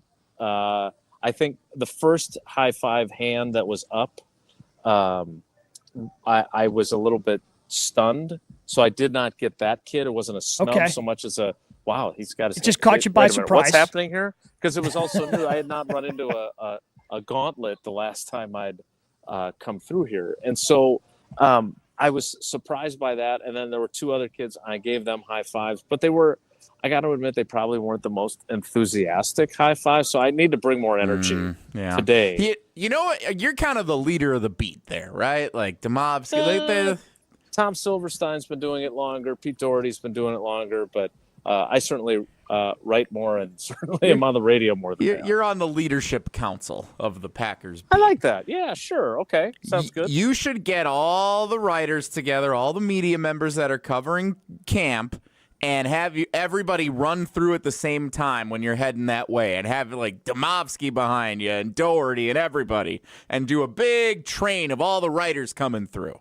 That'd be fun. That's not the idea I had. The idea I had was I was going to give out pencils or candy as I went through instead. So instead of getting a crappy high five from some loser sports writer and radio host, you at least get candy or how's that going to say? Hey, pencil. Mom, I got candy from the guy at the Packers practice today. Well, I mean, let's be honest. I'm not saying that taking candy from strangers is generally a good idea, but if it's someone coming from it sounds practice, like you are.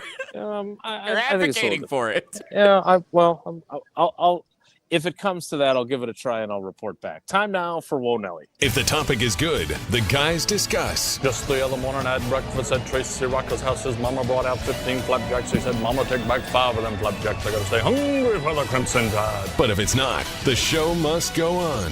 It's time for Whoa Nelly on Wilde and Tausch. Heard a take yesterday from Evan Cohen, host of Unsportsmanlike on ESPN Radio. He joins our show, Wilde and Tausch, every Thursday throughout the course of time. Here's what he said about Jordan Love's contract extension with the Green Bay Packers. I would bet right now that Jordan Love will retire. At the moment he retires, whenever that is, he will have made more money than any player in the history of the NFL upon his retirement. Because his new deal is going to be when he's 30? Because here's what's going to happen. If you look at his fellow draft class members, Burrow may make another huge deal, or if he's banged up, he's not going to, right? Tua, I would be stunned if he got another big deal. Me too. Herbert's going to be interesting because we all think that Harbaugh is going to make him great. Jalen Hurts, very much a gray area. I like Jalen Hurts a lot right now. But Jordan Love on a 4-year deal with a franchise like that with no owner actually helps in this regard because nobody could be in someone's ear saying, oh, you got to get rid of this guy, you can get that guy. And their franchise, like the Steelers with coaches, the Packers with quarterbacks, is to have sustainability over the course of 10, 15, 20 years. It is more likely than not, the moment Jordan Love retires, he will have more money in the bank account than any other player in the history of the NFL upon his retirement. So that's Evan Cohen of Unsportsmanlike on ESPN Radio. It's an interesting take. But as I thought more about it, my question for you guys is, does it matter? If the highest paid quarterback in the league is just the next guy who signs, Trevor Lawrence, Joe Burrow, Jordan Love, Tua, whoever it ends up being, does it really matter if you finish your career as the highest earning quarterback? Because then that accolade is just going to go away in a year or two when someone else retires. It matters to your bank account. Yeah, you took the words right out of my mouth. Fair, but I mean more legacy. You know what I mean? Like legacy standpoint. If you're saying, well, that's not what he's talking. But Jesse, that's not what Evan's talking about there, right? Like legacy. No one wants on their Hall of Fame bust earned more money during his career than any other player at the time of his retirement. They want 2-time Super Bowl champion. They want 3-time NFL MVP. So yeah, money and legacy are different. But here's what I thought was interesting, Gabe, and here's the confluence of circumstances that help this to possibly turn out to be very true from Evan. He signs his first extension when he's 25. He will be 30 when he theoretically would hit the market again because of the 4-year extension plus this season. So he's under contract for 5 years. He's not going to get, if he plays like we all expect him to, he's not going to get to those final years of this contract. So he's going to get another big deal at a young age. And then if he plays as long as Aaron Rodgers and Tom Brady, he's going to have more financial bites at the apple on top of that during an era when the money has exploded. And to me, that's the biggest factor, that it's not necessarily all about Jordan Love and how good he is or how young he is or what franchise he plays for. But look at these. Like, I still can't believe that Daniel Jones's contract at the time was like, wow, that's a lot of money to give him. But now, like, even as Daniel Jones missed time last year and hasn't been all that good, now it's still not that big of a deal that they paid him that much compared to what all these other guys have got. Oh, yeah. And when we're talking about Brock Purdy getting $65 million, which is something Bill Barnwell wrote at ESPN.com last week, I don't think that Jordan will, although, again, when you're talking about this, it's more of a longevity thing. And if it's a longevity thing, that's only good news for the Green Bay Packers. Like, if Jordan is as good as Evan is saying he is, it's just a different way of painting, hey, this guy's going to be really good for a very long time, and every time he signs a new deal, he's going to be amongst the highest paid. The only thing that's going to be interesting to me, though, Jason, is right now, yes, quarterback salaries are going up. Well, I mean, everybody's salaries are going up because the salary cap keeps going up. But if the NFL quarterbacks start to outpace the growth of what the salary cap is, at what point does somebody start talking about taking less, the way that Jalen Brunson did in the NBA with the new financial restrictions they had with teams that go over the salary cap in the NBA?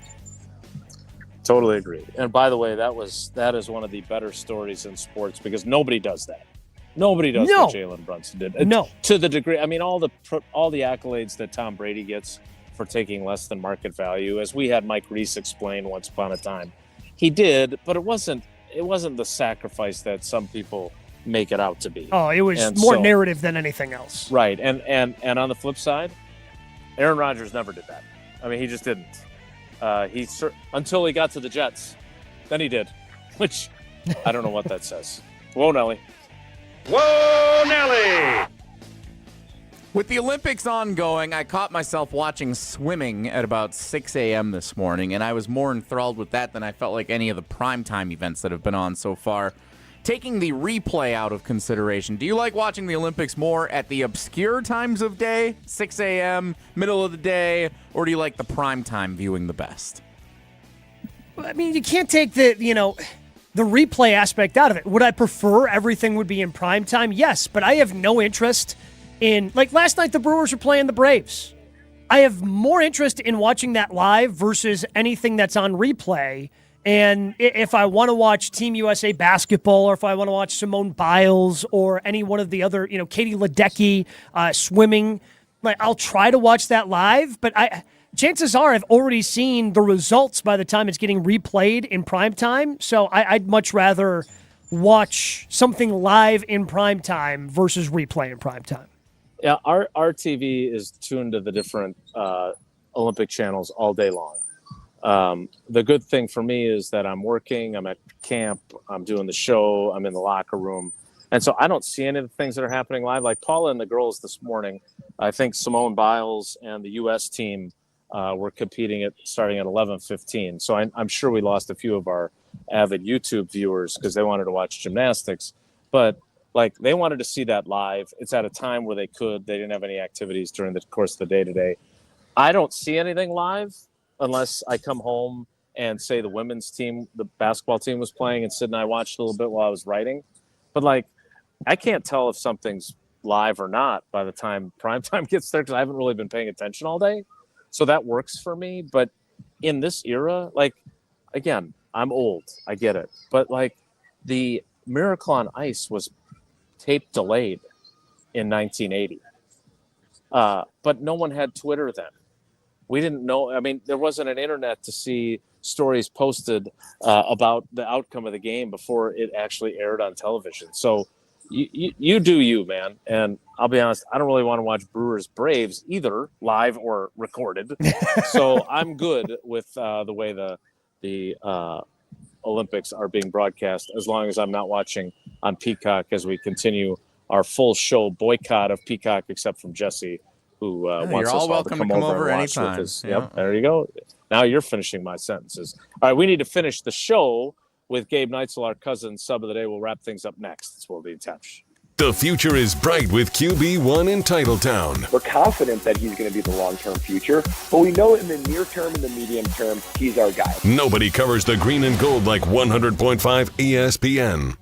Jesse Nelson here. Registration for Madison School and Community Recreation Adult Fall Volleyball Leagues is open right now. Speaking of all those games that are going on, maybe you've been watching the volleyball and thinking to yourself, I want to get involved in some of that this fall. Well, men's, women's, and all gender leagues are forming now for play beginning in early September at locations all around Madison. MSCR Adult Volleyball Leagues, this is the best part. They offer fun for every level of player and welcome all participants. So if you're just starting out, you're seeing the game, and you're like, I want to give that a shot, you can sign up. If you've been someone who's competed at many levels over your life and you want to get back in the action, you can sign up. For more information and to register today, go to mscrsportsleagues.org. That's mscrsportsleagues.org. Registration now open for men's, women's, and all gender volleyball leagues with MSCR this fall. Pella Windows and Doors of Wisconsin present your Badger Minute. This Badger Minute brought to you by the Great Dane Pub and Brewing Company, Madison's home for craft beer and pub food since 1994. Find the Great Dane nearest you at greatdanepub.com.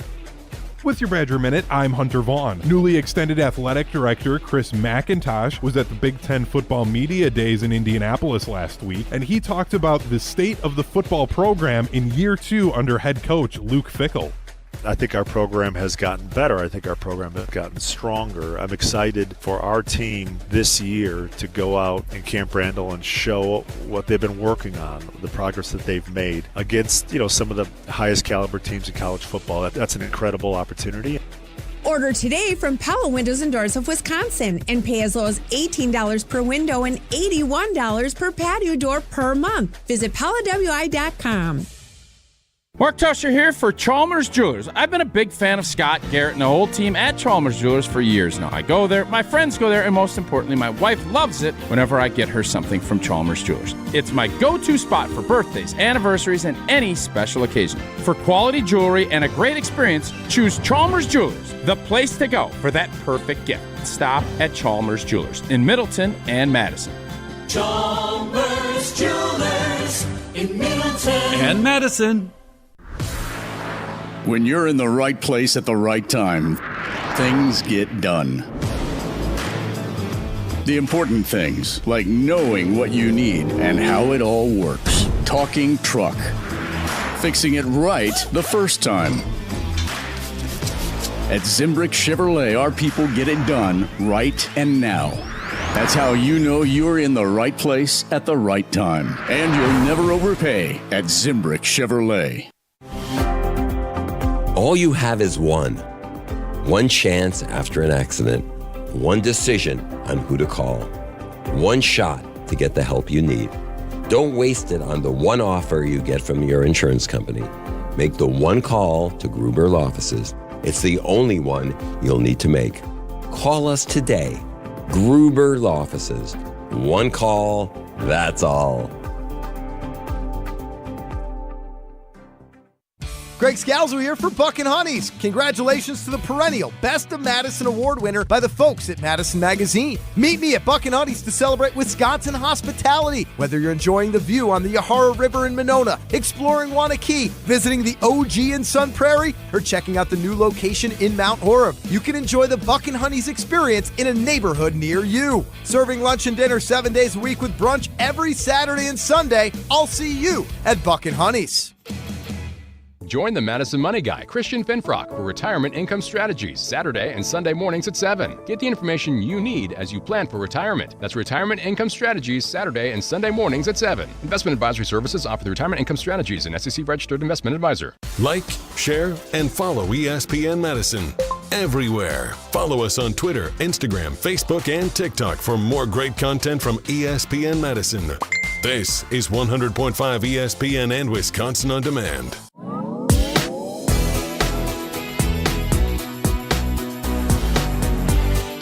So we're out of time. Gabe, you are, when players talk about guys and say he's a pro's pro, it's like one of the best compliments. You are a pro's pro. You did 2 hours of Dude Tuesday with Chewy, and then 3 hours with Jesse and me. So you were great. Thank you for your service. Oh, thanks for having me on. Always appreciate it. But tomorrow we have a surprise cousin sub, like an outside the box thinking cousin sub. So you can start trying to guess who that might be, but it will not be someone from our normal stable of cousin subs.